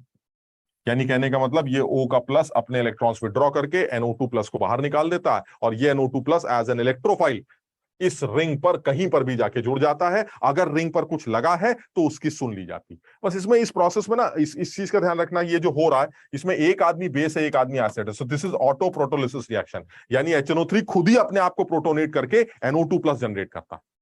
अच्छा, अब इसमें ना एक कमी है कि क्योंकि पानी भी बन रहा है, तो पानी के साथ जो NO2 प्लस बनेगा उसमें NO2 प्लस की कॉन्सेंट्रेशन कम होती जाएगी, मतलब समझो डाइल्यूशन हो रहा है। तो जिसकी वजह से ये जो रिएक्शन है, इस रिएक्शन का रेट अच्छा देखने को नहीं मिलेगा। यानी अगर आप नाइट्रेशन करना चाहते हैं तो आप सिर्फ HNO3 लेके मत आइए, ये अच्छा तरीका नहीं है नाइट्रेशन करने का। उसके लिए कोई और तरीका है, मतलब दूसरा तरीका है, वो फॉलो करिए। HNO3 अकेले लेके आते हैं तो नाइट्रेशन इसलिए अच्छी तरह से नहीं माना जाता क्योंकि इस प्रोसेस में पहली बात तो ये है कि HNO3 खुद एक बड़ा स्ट्रॉन्ग ऑक्सीडाइजिंग एजेंट है जो इस रिंग को ऑक्सीडाइज भी कर सकता है। और दूसरी बात ये भी कह सकते हैं कि HNO3 की इस रिएक्शन से जो NO2 प्लस की इलेक्ट्रोफाइल बनता है उसकी कॉन्सेंट्रेशन भी कम होती है ड्यू टू दिस डाइल्यूशन। यानी साथ में पानी भी बन रहा है, पानी के बनने से NO2 प्लस की कॉन्सेंट्रेशन कम होती है, जिसकी वजह से इस रिएक्शन का रेट अच्छा देखने को नहीं मिलता। तो नाइट्रेशन अगर आप करना चाहते हैं तो आप अपनी तरफ से HNO3 मत लाइए, लेकिन अगर एग्जाम में सिर्फ HNO3 मिले तो आप HNO3 लिख दीजिएगा, नाइट्रेशन कर दीजिएगा। और अगर कोई हमसे पूछे कि क्या HNO3 अच्छा तरीका है नाइट्रेशन करने का, तो हम तो मना कर देंगे, बट अगर एग्जाम में सिर्फ HNO3 लिखे मिले तो आप समझ लीजिएगा लग रहा है भूल गया कुछ है, तो आप NO2 प्लस लिख दीजिए, आप नाइट्रेशन कर दीजिएगा। ठीक, अच्छा, रीजन समझ में आ गया कि क्यों खराब कह रहे हैं इसको, है ना? क्योंकि NO2 प्लस की कॉन्सेंट्रेशन जो है वो वाटर के साथ बन रहा है, तो NO2 प्लस की कॉन्सेंट्रेशन कम होगी, जिसकी वजह से रिएक्शन का रेट स्लो होगा। अब सोचो अच्छा कब होगा? अच्छा तब होगा जब इस पानी को आप खा लें। सोचिए अगर आप इस पानी को खाएंगे तो NO2 प्लस की कॉन्सेंट्रेशन फिर बढ़ेगी, और ऐसा तभी हो सकता है जब आप एक डिहाइड्रेटिंग रिएजेंट यूज करें। तो वो होता है हमारा सेकंड वाला, यानी ये जो सेकंड रिएक्शन आपने लिखी है ये सबसे अच्छा नाइट्रेटिंग रिएजेंट माना जाता है। This is best nitrating mixture. ये जो नाइट्रेटिंग मिक्सचर है ये बेस्ट नाइट्रेटिंग मिक्सचर की तरह ट्रीट किया जाता है। उसका रीजन बहुत क्लियर है कि पहली बात तो H2SO4 और HNO3 की रिएक्शन में इस बार ऑटो प्रोटोलिसिस नहीं है। क्यों? क्योंकि H2SO4 एक स्ट्रॉन्गर एसिड जो अपना H+ HNO3 को प्रोवाइड करेगा, इसी तरह से करेगा, रिएक्शन सेम चलेगी।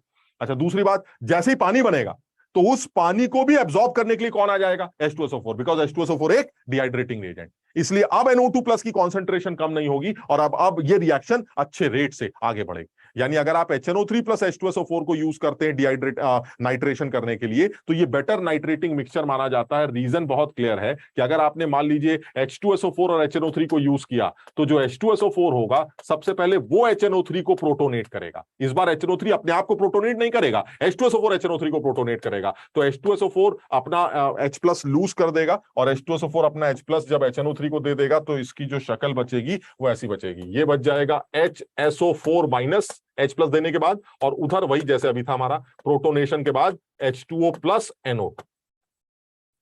यानी जैसे ये हमारे फर्स्ट स्टेप था बिल्कुल सेम वैसे ही, यहां प्रोटोनेशन हो गया और वहां H2SO4 का H चला गया तो HSO4 माइनस बचा। फिर क्या होगा? फिर ये जो H2O प्लस NO2 है ये अपने हिसाब से ब्रेक कर गया, जैसे वहां करता था, पानी बन जाएगा और NO2 प्लस बन जाएगा।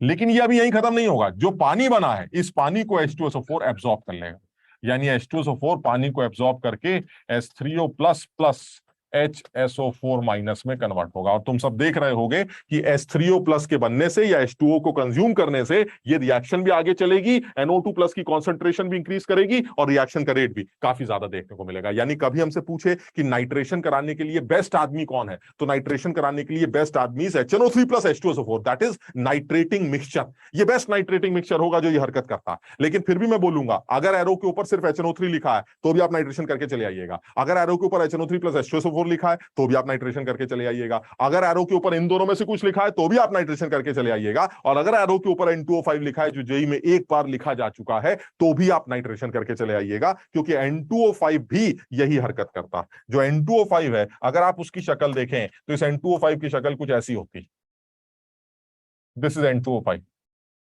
और ये N2O5 खुद भी NO3 माइनस और NO2 प्लस में ब्रेक कर सकता है।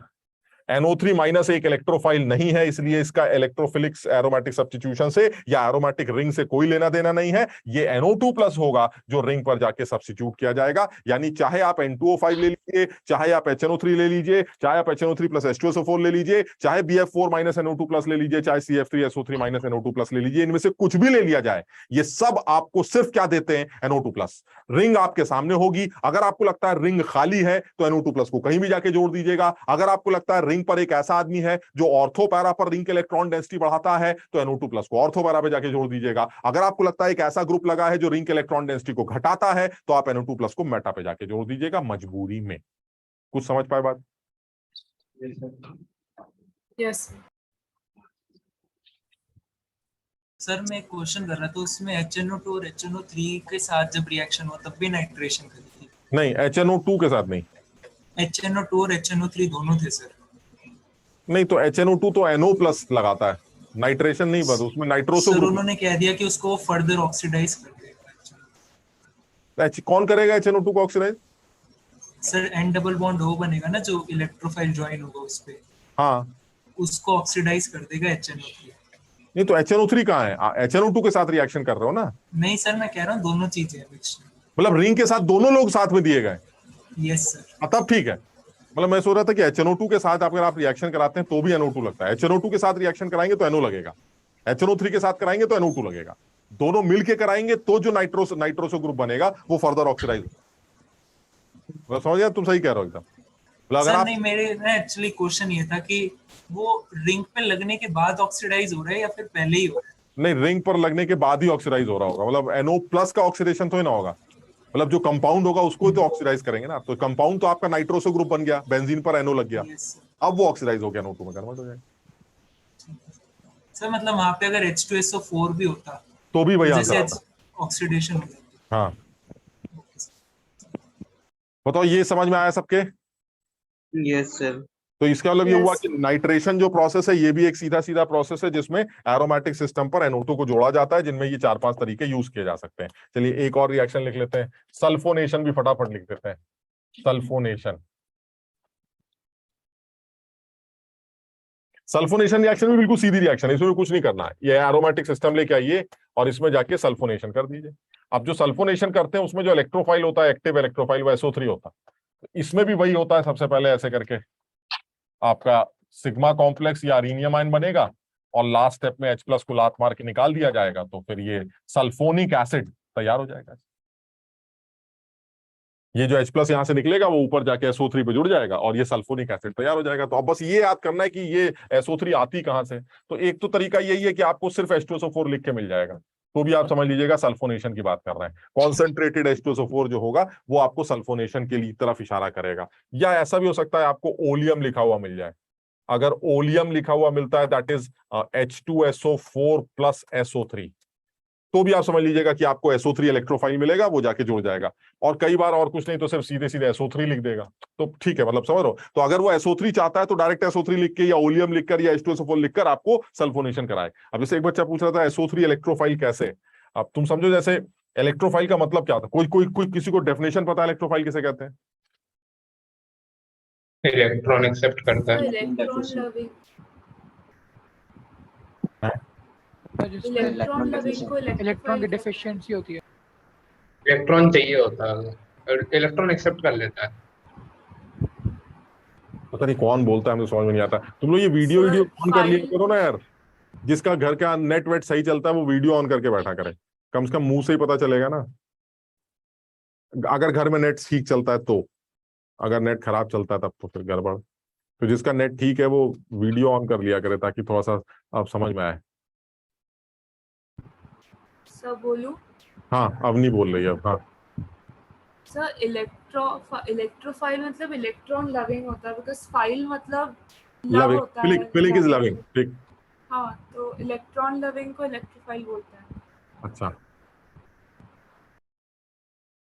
सर जो इलेक्ट्रॉन मतलब सामने न्यूक्लियोफाइल भी होना चाहिए इलेक्ट्रॉन देने वाला, तभी वो इलेक्ट्रोफाइल की तरह बिहेव करेगा। हाँ सर मैं अब बताऊं? अगर कंपाउंड में ही अगर लोन पेयर नहीं देगा तो काय का इलेक्ट्रोफाइल। हाँ हाँ, पीयूष बोलो बेटा। सर केमिकल स्पीशीज जो कि बॉन्ड बनाए न्यूक्लियोफाइल के साथ bye accepting an electron pair. हाँ, मतलब देखो, जैसे अभी अवनी भी ने भी बोला और तुम लोग भी बोल रहे हो, अवनी ने ये कहा था कि सर इलेक्ट्रोफाइल का मतलब इलेक्ट्रो मतलब इलेक्ट्रॉन और फिलिक मतलब लविंग, तो एक ऐसा आदमी जो इलेक्ट्रॉन लविंग है। अवनी तुम बताओ Na+ जो होगा वो लविंग है कि नहीं? Na+। तो वो पॉजिटिव चार्ज रखता है, तो वो इसको इलेक्ट्रॉन चाहिए रहेगा अपने आप को स्टेबल। नहीं नहीं नहीं, मैंने ये नहीं पूछा, मैं पूछ रहा हूँ Na+ जो है वो लविंग है कि नहीं, इलेक्ट्रॉन लविंग है कि नहीं? होना तो चाहिए sir, her by positive definition. Her positive charge को होना चाहिए, हर पॉजिटिव चार्ज इलेक्ट्रोफाइल होना चाहिए फिर तो। ऐसा नहीं है ना, आप जो डेफिनेशन दे रहे हो ना उसमें सिर्फ आपने एक वर्ड यूज किया इलेक्ट्रॉन लविंग, मेरे हिसाब से उसमें एक और वर्ड आना चाहिए। इलेक्ट्रॉन लविंग होने के साथ साथ इलेक्ट्रॉन्स को एकोमोडेट भी करना है। तो सर ऐसा नहीं है कि मैं ये कह रहा हूं मैं इलेक्ट्रॉन लविंग हूं और मैं इलेक्ट्रॉन्स को अपने पास बुला लूंगा, ऐसे इलेक्ट्रॉन जो है दौड़े दौड़े मेरे पास आ गए, अब आने के बाद वो कह रहे हैं हाँ भाई क्या करना है, तो मैं उनसे ये बोलूंगा मेरे पास तो जगह ही नहीं तुम्हें रखने की। ये गलत है। मतलब आप इलेक्ट्रॉन लविंग है ठीक है, और साथ ही साथ आपके पास वेकेंट ऑर्बिटल हो ताकि आप इलेक्ट्रॉन्स को एकोमोडेट भी कर सकें, ऐसे आदमी को इलेक्ट्रोफाइल कहा जाता है। Na+ को अगर तुम देखो तो Na+ एक पॉजिटिव चार्ज है, उसमें कोई डाउट नहीं कि Na+ हर इलेक्ट्रॉन को अट्रैक्ट करने की कोशिश करेगा, लेकिन रखेगा नहीं। क्यों? क्योंकि Na+ is already half fulfilled configuration 1s2 2s2 2p6। बात समझ रहे हो कि नहीं? यानी आप सिर्फ प्लस को देखकर या सिर्फ ये देखकर कि आप इलेक्ट्रॉन लविंग है आप इसलिए इलेक्ट्रोफाइल बोले जा रहे हैं, ऐसा नहीं। आप इलेक्ट्रोफाइल तब बोले जाते हैं जब आप इलेक्ट्रॉन लविंग होने के साथ साथ इलेक्ट्रॉन्स को एकोमोडेट करने की खाली जगह भी रखते हो, यानी आपके पास वेकेंट ऑर्बिटल का होना जरूरी है ताकि आप इलेक्ट्रॉन पेयर को एक्सेप्ट भी कर सके। और दुनिया का सबसे छोटा इलेक्ट्रोफाइल जैसे H+, आप देखो H+ के पास क्या है, प्लस है तो लविंग हो गया, और इलेक्ट्रॉन एक भी नहीं है तो इसका मतलब उसका 1s ऑर्बिटल पूरा खाली है, तो उस 1s में वो 2 इलेक्ट्रॉन्स को एकोमोडेट कर सकता है। दैट इज व्हाई H+ एक इलेक्ट्रोफाइल। अब इसमें इस वजह से जो डाउट आता है वो ये आता है कि ये जो सर CO2 होती है या SO3 होती है, आप इनको इलेक्ट्रोफाइल कैसे कह सकते हैं? अब आप जरा ध्यान से देखो CO2 इलेक्ट्रोफाइल कैसे हो सकता है, आप खुद सोचो। सर इसमें तो मुझे ऐसा लगता है कि कार्बन का जो हाइब्रिडाइजेशन है वो sp है, और अगर कार्बन का हाइब्रिडाइजेशन sp है तो कार्बन का एक s और एक p तो हाइब्रिडाइजेशन में इन्वॉल्व है, लेकिन कार्बन के अभी भी 2 p बचे हुए हैं, वो क्या कर रहे हैं? कार्बन के वो जो 2 p ऑर्बिटल हैं वो 2 p ऑर्बिटल ऑक्सीजन के साथ पाई बॉन्ड बना रहे। जरा समझा बात को, यानी कहने का मतलब ये हुआ कि कार्बन का हाइब्रिडाइजेशन sp है, तो इसका मतलब ये हुआ कार्बन ने अपना एक s और एक p मिक्सिंग में इन्वॉल्व कर दिया, जो 2 p बच गए वो दोनों p पाई बॉन्डिंग में इन्वॉल्व है, ये वाला पाई बॉन्ड और ये वाला पाई बॉन्ड मस्त एकदम जो है वो, यानी कार्बन के पास क्या p बचा, एक मिक्सिंग में चला गया हाइब्रिडाइजेशन करने, 2 बन गए पाई बॉन्डिंग करने, तो क्या कार्बन के पास कोई p ऑर्बिटल बचा? नहीं। और कार्बन के पास d ऑर्बिटल होता नहीं, तो अब आप ये बताइए कि ये कार्बन जो है ये CO2 इलेक्ट्रोफाइल कैसे हो सकती है? एक रीजन जो है वो देना चाहिए कि इस कार्बन पे del प्लस। ठीक, तो मैंने कहा ठीक है, तो इससे क्या होता है? इससे यही तो पता चलेगा ना कि ये आदमी इलेक्ट्रॉन को अपने पास बुलाना चाहता है, यही तो पता चला कि ये आदमी इलेक्ट्रॉन्स को अपने पास बुलाना चाहता है, दैट्स इट। यानी ये अगर मेरे ऊपर पॉजिटिव चार्ज है तो ये लविंग हो गया। सर इतना मुझे समझ में आ गया क्या, लेकिन क्या ये कहना ठीक है हर लविंग स्पीशीज जो है हमारी वो इलेक्ट्रोफाइल होगी? नहीं। तो ये भी तो देखना नहीं पड़ेगा ना सर। कि आप एकोमोडेट करेंगे कि नहीं। तो अब चलिए इस बारे में बात करते हैं। सर एकोमोडेट तो आप तब करते हैं ना जब आपके पास खाली जगह होती। मुझे तो ये बताया गया है कि आपका हाइब्रिडाइजेशन sp है, जिसकी वजह से आपने अपने s और p हाइब्रिडाइजेशन में इन्वॉल्व कर रखा है, साथ ही साथ आपके पास जो 2 p ऑर्बिटल और होते हैं वो आपने पाई बॉन्डिंग में इन्वॉल्व कर रखे हैं। सर आपके पास एक बूंद जगह नहीं है, कोई खाली जगह नहीं है, ये इलेक्ट्रॉन आप अट्रैक्ट कर सकते हैं लेकिन रख नहीं सकते, तो ऐसे में CO2 को इलेक्ट्रोफाइल नहीं होना चाहिए।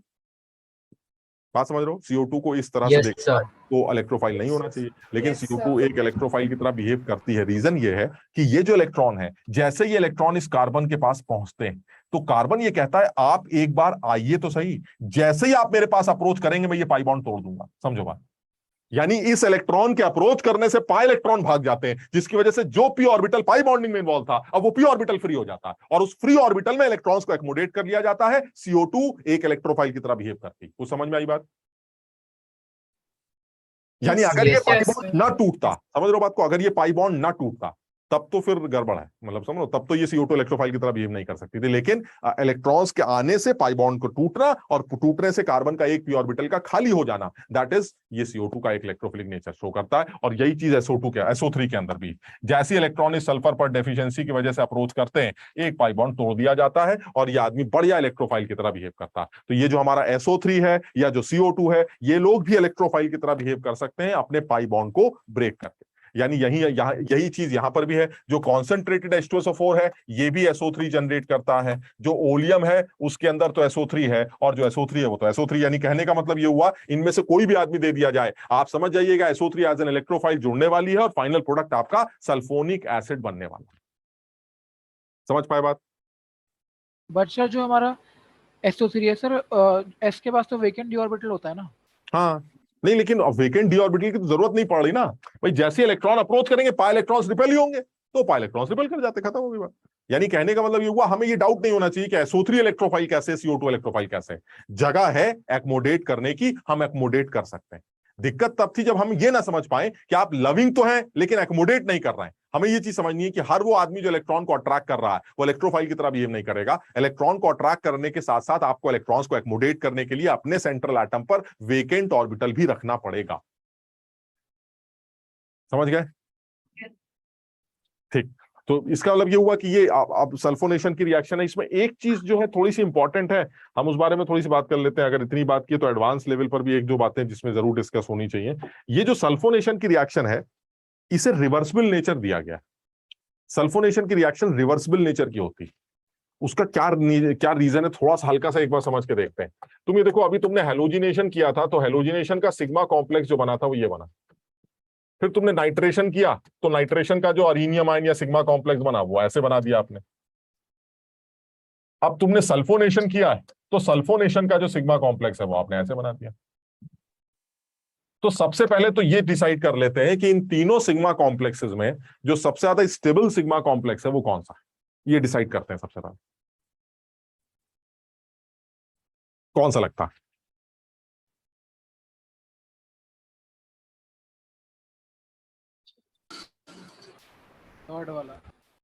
थर्ड वाला सबसे ज्यादा स्टेबल, क्यों?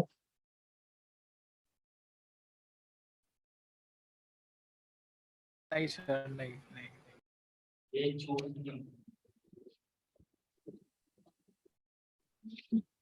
देखो सबसे ज्यादा स्टेबल सिग्मा कॉम्प्लेक्स जो है वो थर्ड वाला ही, क्योंकि वो न्यूट्रल।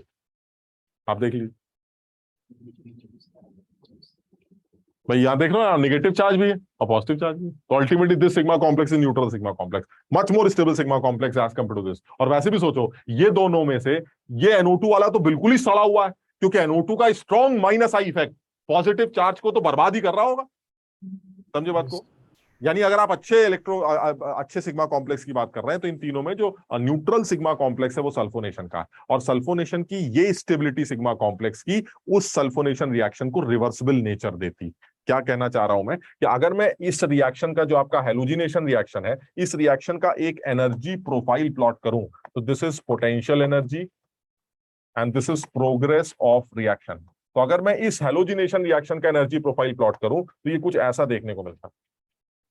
समझना? यानी ये मेरा ग्राउंड लेवल है जिसमें कौन कौन इन्वॉल्व होगा, एक बेंजीन होगी और साथ में एक Cl+ होगा।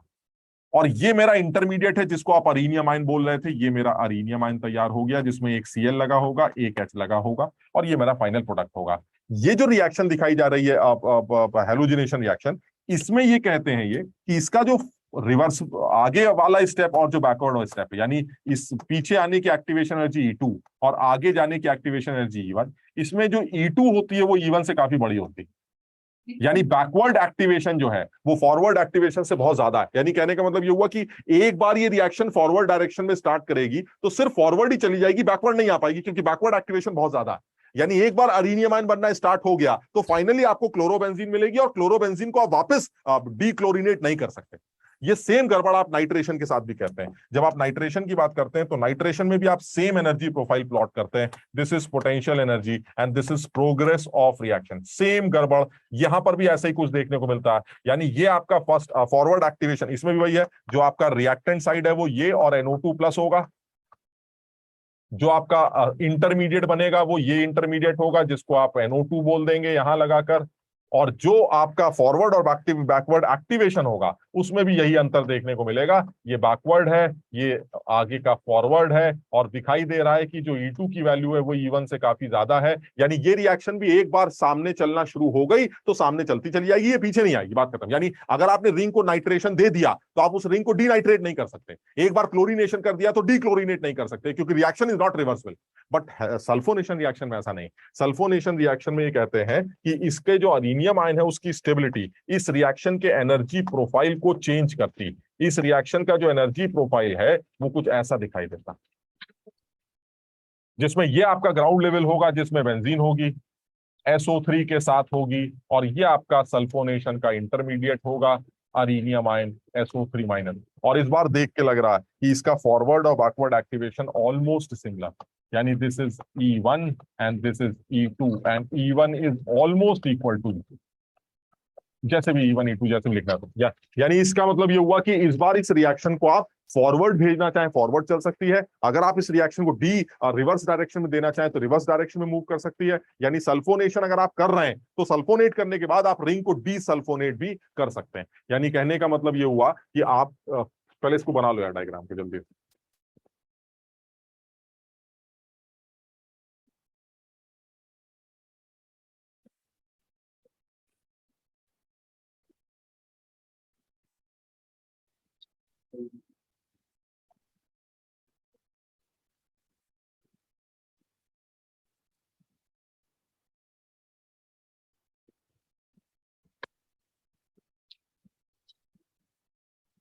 कर लिया? नहीं सर,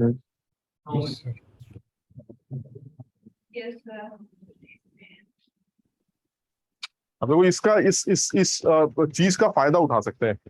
फायदा इन द सेंस कि अगर हमें ये बात समझ में आ गई कि ठीक है, मतलब हमने ये मान लिया कि ये जो हमारी सल्फोनेशन की रिएक्शन है रिवर्सिबल है। कहने का मतलब ये हुआ कि अगर आप H2SO4 के साथ रिएक्शन करा रहे हैं कॉन्सेंट्रेटेड H2SO4 के साथ, तो ये आपका रिंग जो है सल्फोनेट हो जाएगा। बहुत बढ़िया, यानी सल्फोनिक एसिड तैयार।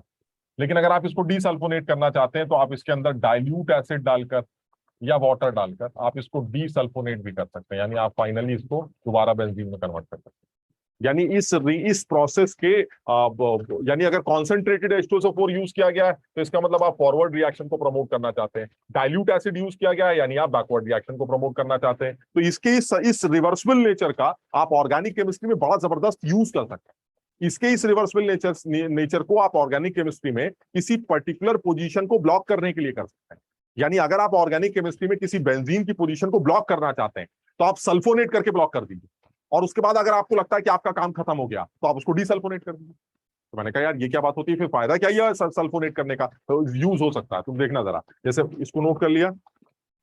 नहीं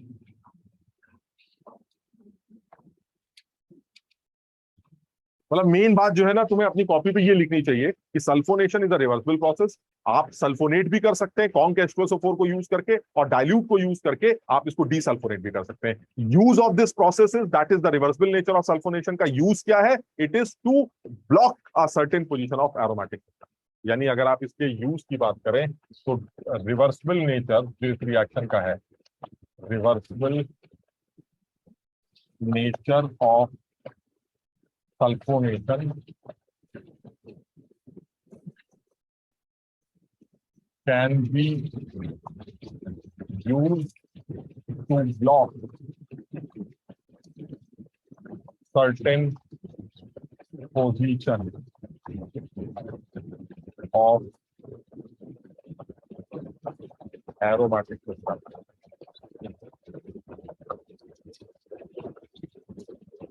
क्या यूज है वो मैं तुम्हें दिखाता हूं। कर लिया नोट भाई?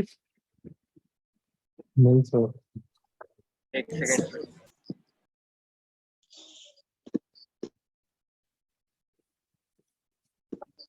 सर एक बार पिछवाड़ी साइड लगाना 2 मिनट की। हो गया सर। 2 मिनट लगे। Okay sir, done sir. जैसे मान लीजिए ये तुम्हें अपने आप समझ में आ जाएगी बात।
मान लो ऐसे ले लेते हैं।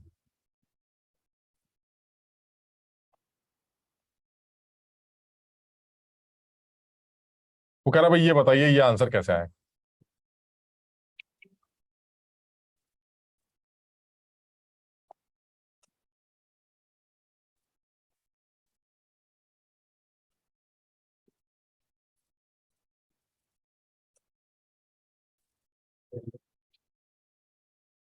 बताओ, जैसे ये वो कह रहा भाई ये आंसर कैसे निकालेंगे आप, मेजरली आपको ये चाहिए। तो तुम सब समझ रहे होगे कि सर ये तो टॉलुइन का नाइट्रेशन है। सर आप टॉलुइन का नाइट्रेशन कर दीजिए, आंसर आ जाएगा। उसमें क्या है, आसान है एकदम। लेकिन तुम समझ भी रहोगे ना इस बात को कि टॉलुइन का अगर नाइट्रेशन करते हो तो मेटा पर लगेगा ना, और सॉरी वो पैरा पे लगेगा ना, मेजरली तो पैरा पे बनेगा। लेकिन वो कह रहा नहीं हमें तो मेजरली ऑर्थो पे चाहिए, तो इसका मतलब झंझट तो हमने ब्लॉक कर दिया। हाँ बस यही है पर्पस इसका। आप पैरा को ब्लॉक कर दीजिए, खत्म करिए झंझट, और पैरा को ब्लॉक करके खेल लीजिए, खेलने के बाद अपना कर लीजिए जो करना है। बात समझ रहे हो कि नहीं मेरी? यानी अगर आप टॉलुइन से मेजरली ऑर्थो नाइट्रो बनाना चाहते हैं तो आप डायरेक्ट नहीं कर सकते, बिकॉज नहीं, हम ये नहीं कहते कि बनेगा नहीं। आप अगर डायरेक्टली नाइट्रेशन करते हैं तो भी बनेगा, but major will be para. लेकिन वो कह रहा नहीं मुझे मेजरली ये चाहिए, तो इसके अलावा फिर ये डायरेक्ट नहीं बन सकता, आपको पर्टिकुलर पोजीशन को ब्लॉक करना पड़ेगा। तो बेस्ट है कि आप सबसे पहले सल्फोनेशन कर दीजिए। सल्फोनेशन करेंगे तो जरा जल्दी से बताओ मेजरली कहां लगेगा सल्फोनिक ग्रुप? मेजरली पैरा पे। CH3 तो मेजरली पैरा पर लगाता है, तो पैरा पे कौन आ जाएगा? SO3H। अब आपका काम खत्म, पैरा ब्लॉक। अब आप कर लीजिए नाइट्रेशन। अब आप इसका नाइट्रेशन कर दीजिए। जब आप नाइट्रेशन करेंगे तो अब सोच के बताओ जरा, अब जब तुम नाइट्रेशन करोगे तो किसकी बात सुनोगे?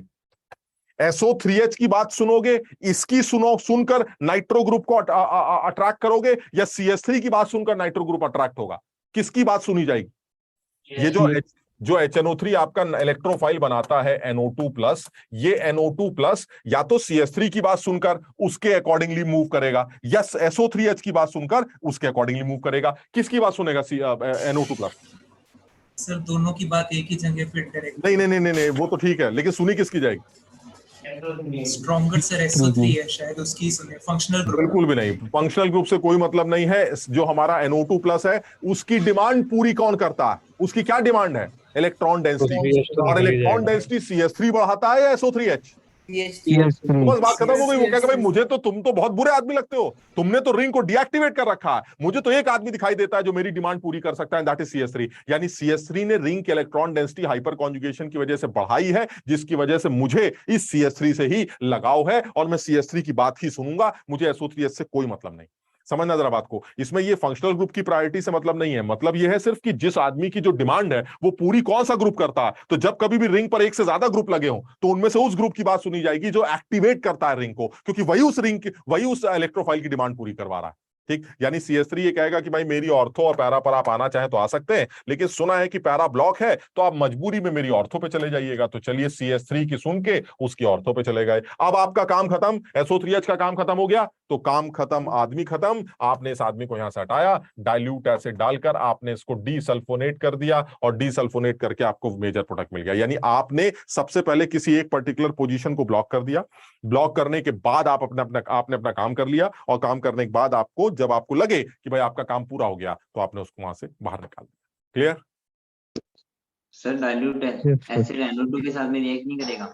नहीं, डाइल्यूट एसिड तो सिर्फ ऐसे मान के चलो जैसे एक्वस मीडियम डाला है बस, मतलब डाइल्यूट एसिड तो लिख देते हैं, जबकि लिखा तो सिर्फ पानी जाएगा। मतलब आप सिर्फ वाटर डाल दीजिए तब भी ये रिएक्शन रिवर्स डायरेक्शन मूव कर जाएगी। क्लियर? Yes sir. इधर भाई इंदिरापुरम में समझ में आ गया बेटा? ठीक, और बाकी लोग समझ में आया? Suryansh? Yes sir. Yes sir. ठीक है। अच्छा, अब आते हैं नेक्स्ट रिएक्शन पे, और वो है हमारी फ्रीडेल क्राफ्ट। तो जल्दी से अब फ्रीडल क्राफ्ट की बात कर लेते हैं। अब तुम्हें फ्रीडल क्राफ्ट की बात भी समझ में आ जाएगी, क्योंकि तुमने पीछे की थोड़ी बात समझ ली है। तो अब जैसे फ्रीडल क्राफ्ट रिएक्शन की बात करते हैं। फ्रीडल क्राफ्ट रिएक्शन, ये जो फ्रीडल क्राफ्ट रिएक्शन है ये दो तरह से होती है। एक एल्काइलेशन रिएक्शन भी फ्रीडल क्राफ्ट है, एल्काइलेशन, और एक एसाइलेशन, ये दो हो गई। अब तुम ये बताओ, जब तुम हेलोजन को जोड़ते थे X+ को, तो तुम उस रिएक्शन का क्या नाम रखते थे? हेलोजिनेशन। हेलोजनेशन। जब तुमने NO2+ को जोड़ा तो नाम क्या रखा? नाइट्रेशन। SO3H को जोड़ा, सल्फोनेशन। तो अब एल्काइलेशन नाम किसका होगा? जब एल्काइल को जोड़ोगे। बात सुनो, लेकिन किस फॉर्म में जोड़ना है?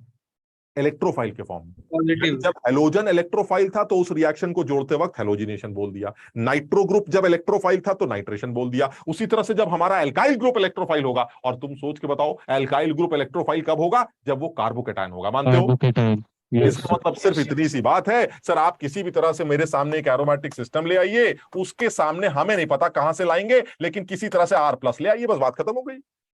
कहां से लाएंगे वो छोड़िए, आप R+ ले आइए, हम आपको रिंग के ऊपर चिपका के दिखा देंगे। क्या बोलेंगे इसको? This is Friedel craft alkylation reaction. Clear? Yes sir. अब ये R+ आप कहां से लाते हैं ये आपके ऊपर है। जैसे हमने क्यूमीन में ले आया था वैसे यहां पर ले आएंगे, कहीं से भी ले आइए, यहां से ले आते हैं CH3, बल्कि अगर हम जनरल बात करें तो ऐसे लिख सकते हैं।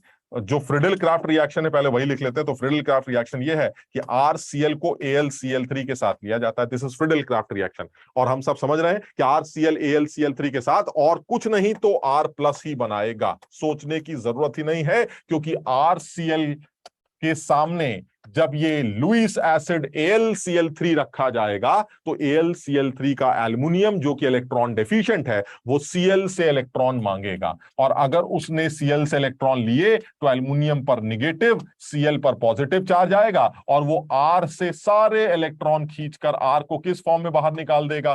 प्लस के फॉर्म में। कुछ समझ पाए? यानी RCl में क्लोरीन ने एल्युमिनियम को इलेक्ट्रॉन दिया, एल्युमिनियम पे माइनस आया, Cl पे पॉजिटिव चार्ज आया। जैसे Cl पे पॉजिटिव आया उसने बगल से इलेक्ट्रॉन्स खींच लिए, R+ तैयार हो गया, और इस R+ को उठा के रिंग पर चिपका दिया। बस एक काम देखना है, R+ के बारे में तुम सब जानते हो, एक इलेक्ट्रोफाइल, एक कार्बोकेटायन, वो रीअरेंज भी कर सकता है, बस ये ध्यान रखना। यानी फ्रीडल क्राफ्ट एल्काइलेशन रिएक्शन में हमें इस बात का ध्यान रखना पड़ता है कि जो भी R+ तैयार होगा वो R+ रीअरेंज करके नए R+ में कन्वर्ट होगा, और ये नया R+ ही जाके रिंग पर जुड़ेगा। बस इस बात का ध्यान रखना। ये R+ जाके रिंग पे चिपका दो, बस खत्म। अब जैसे हमने जो रिएक्शन लिखी थी क्यूमीन वाली, मेरे ख्याल से अब शायद तुम समझ पाओ, क्यूमीन वाली रिएक्शन हमने ये लिखी थी। आप बताओ जरा, सब लोग समझ पा रहे हैं? CH3 CH2 CH2 Cl AlCl3 के साथ जल्दी से बताओ पहला स्टेप क्या होगा? Cl इलेक्ट्रॉन देगा, AlCl को लेकर जाएगा, कार्बोकेटायन बनेगा। क्लियर? ये कार्बोकेटायन क्या करेगा? रीअरेंज करेगा। हाइड्राइड शिफ्टिंग, हाइड्राइड शिफ्टिंग करके ये बीच में आ जाएगा, और बीच में आने के बाद रिंग पर जाके चिपका दीजिए। रिंग तो खाली है, कहीं पे जाके चिपका दीजिए। And this is cumene. ये क्यूमीन, यानी कहने का मतलब ये हुआ कि अगर आप फ्रीडल क्राफ्ट एल्काइलेशन रिएक्शन की बात कर रहे हैं तो RCl को AlCl3 के साथ लेकर आप सबसे पहले R+ बनाते हैं। ये R+ रीअरेंज करके नए कार्बोकेटायन में कन्वर्ट होता है, जो कि खुद एक इलेक्ट्रोफाइल है। एरोमेटिक सिस्टम पर जाके कहीं भी चिपका दीजिए। अगर रिंग खाली है तो कहीं भी चिपका दीजिए, और अगर रिंग पर कुछ लगा हुआ है तो उसकी बात सुन लीजिए, बस खत्म। क्लियर? Yes sir. इसी में एक रिएक्शन, जल्दी से एक रिएक्शन जो बची है वो भी लिख लेते हैं, that is Friedel Crafts acylation. Friedel Crafts acylation बिल्कुल सेम एकदम। एसाइल ग्रुप को जोड़ोगे as a carbocation, as a electrophile, तो फ्रीडल क्राफ्ट एसाइलेशन बन जाएगा। जैसे ये ले लेते हैं, इस एरोमेटिक सिस्टम पर आप इस बार ये जोड़ना चाहते हैं, this is acylium ion RCO+। खत्म हो गया, उठा के रिंग पे जोड़ दीजिए, बस खत्म। ये आपका Friedel Crafts acylation. Acyl group जुड़ रहा है तो एसाइलेशन, एल्काइल जुड़ रहा था तो एल्काइलेशन। ये कहां से लाएंगे? ये भी वहीं से है। आप किसी भी तरह से RCOCl ले आइए, बस खत्म हो गया। RCOCl के सामने AlCl3 रख दीजिए। बताओ क्या होगा पहला स्टेप? Cl इलेक्ट्रॉन लेगा, सॉरी Cl इलेक्ट्रॉन देगा, एल्युमिनियम लेगा, एल्युमिनियम पे माइनस, Cl पर प्लस। जैसे ही Cl पे प्लस आया तो कौन परेशान? Cl परेशान हुआ तो इसने इलेक्ट्रॉन्स खींच लिए, क्या निकला? Cl RCO+। भाई यहां से अगर इलेक्ट्रॉन ले लोगे तो ये क्या बन जाएगा? RCO+। RCO+ जाके रिंग पे चिपका दो। This is Friedel Crafts acylation reaction, simple. इस बार रीअरेंजमेंट की बात मत करना, लेकिन क्यों? क्योंकि ये CO प्लस तो ऑलरेडी रेजोनेंस स्टेबलाइज, देख रहे हो, तो ये तो ऑलरेडी स्टेबल, यानी आपको सिर्फ CO प्लस बनाना है, उठा के चिपकाइए, दिमाग ही नहीं लगाना है कुछ भी।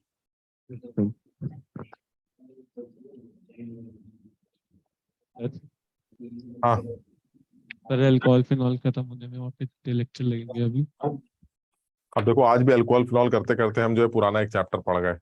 Yes sir. हाँ, तो इसमें एक थोड़ा सा टाइम लग रहा है यार, थोड़ा सा मैनेज कर लो अपने हिसाब से, लेकिन मैं ये चाह रहा हूँ कि कहीं ऐसा ना हो कुछ पुरानी बातें फिर बाद में पता नहीं कब होंगी, तो इस तरह से जहां जहां मौका लग रहा है ना, टाइम भले ही ज्यादा लग जाएगा बट कम से कम पुराना भी कवर हो जाएगा अभी, क्योंकि मुझे खुद पता है कि तुम्हें पुराने में कुछ चीजें अभी और करानी है मुझे, है ना। तो जैसे ऑप्टिकल आइसोमेरिज्म वगैरह है, मुझे लगता है मुझे उसमें थोड़ा सा 1-2 क्लासेस का टाइम देना चाहिए, तो वो अब जैसे उसका मौका शुरू होगा तो वो भी कराऊंगा मैं। तो अब जैसे ये इलेक्ट्रोफिलिक एरोमेटिक सब्स्टिट्यूशन था, एक बार जो हमारी वो क्लास हुई थी शायद ट्यूटोरियल के टाइम पे, उसके टाइम पर मैंने इसका एक दूसरा फॉर्म लिया था, मतलब दूसरा फॉर्म मतलब थोड़ा सा मुश्किल केस, नैप्थलीन में क्या होगा, एंथ्रेसीन पिरिडीन पायरोल में क्या होगा। यहाँ पर एक बेसिक सा केस के लेके चल रहा है कि इलेक्ट्रोफिलिक एरोमेटिक सब्स्टिट्यूशन होती क्या है। अब इसी में जरा सा थोड़ी 1-2 बातें और करके फिर हम फिनॉल में आ जाएंगे। तो फिनॉल की प्रिपरेशन मेथड ऑलमोस्ट हो चुका है, अब फिनॉल की रिएक्शंस, ईथर छोटा होगा तो ईथर में ज्यादा टाइम नहीं लगे, तो यार 1-2 क्लासेस लग जाएंगी मुझे लग रहा है अभी अल्कोहल फिनॉल ईथर खत्म करने में, 2 क्लास तो मान ही लेते हैं, है ना, तो कर लेंगे इसको।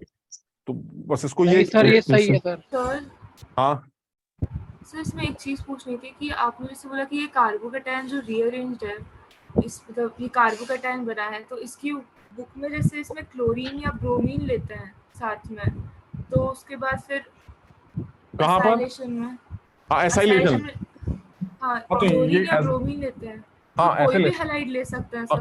कोई भी हैलाइड ले सकते हैं, जनरली तो यही बोला जाता है कि कोई भी हैलाइड ले सकते हैं, लेकिन फिर भी यही बोलते हैं कि अगर आप फ्रीडेल क्राफ्ट एसाइलेशन की बात कर रहे हैं तो आप RCOCl या RCOBr के साथ ये रिएक्शन कराइए। मतलब आप देखेंगे ज्यादातर केसेस में ये Cl RCOCl और RCOBr ही मिलेगा, लेकिन फिर वही वाली बात आती है कि तुम ये भी देखो ना कि कौन सा आदमी आसानी से इलेक्ट्रॉन पेयर दे पाएगा नहीं दे पाएगा, तो जितना समझ में आता है वही कि RCOCl with AlCl3, this is Friedel Crafts acylation reaction, ये फ्रीडेल क्राफ्ट एसाइलेशन रिएक्शन, ठीक है ना। तो RCOCl या RCOBr ही AlCl3 या AlBr3 के साथ दिया जाए।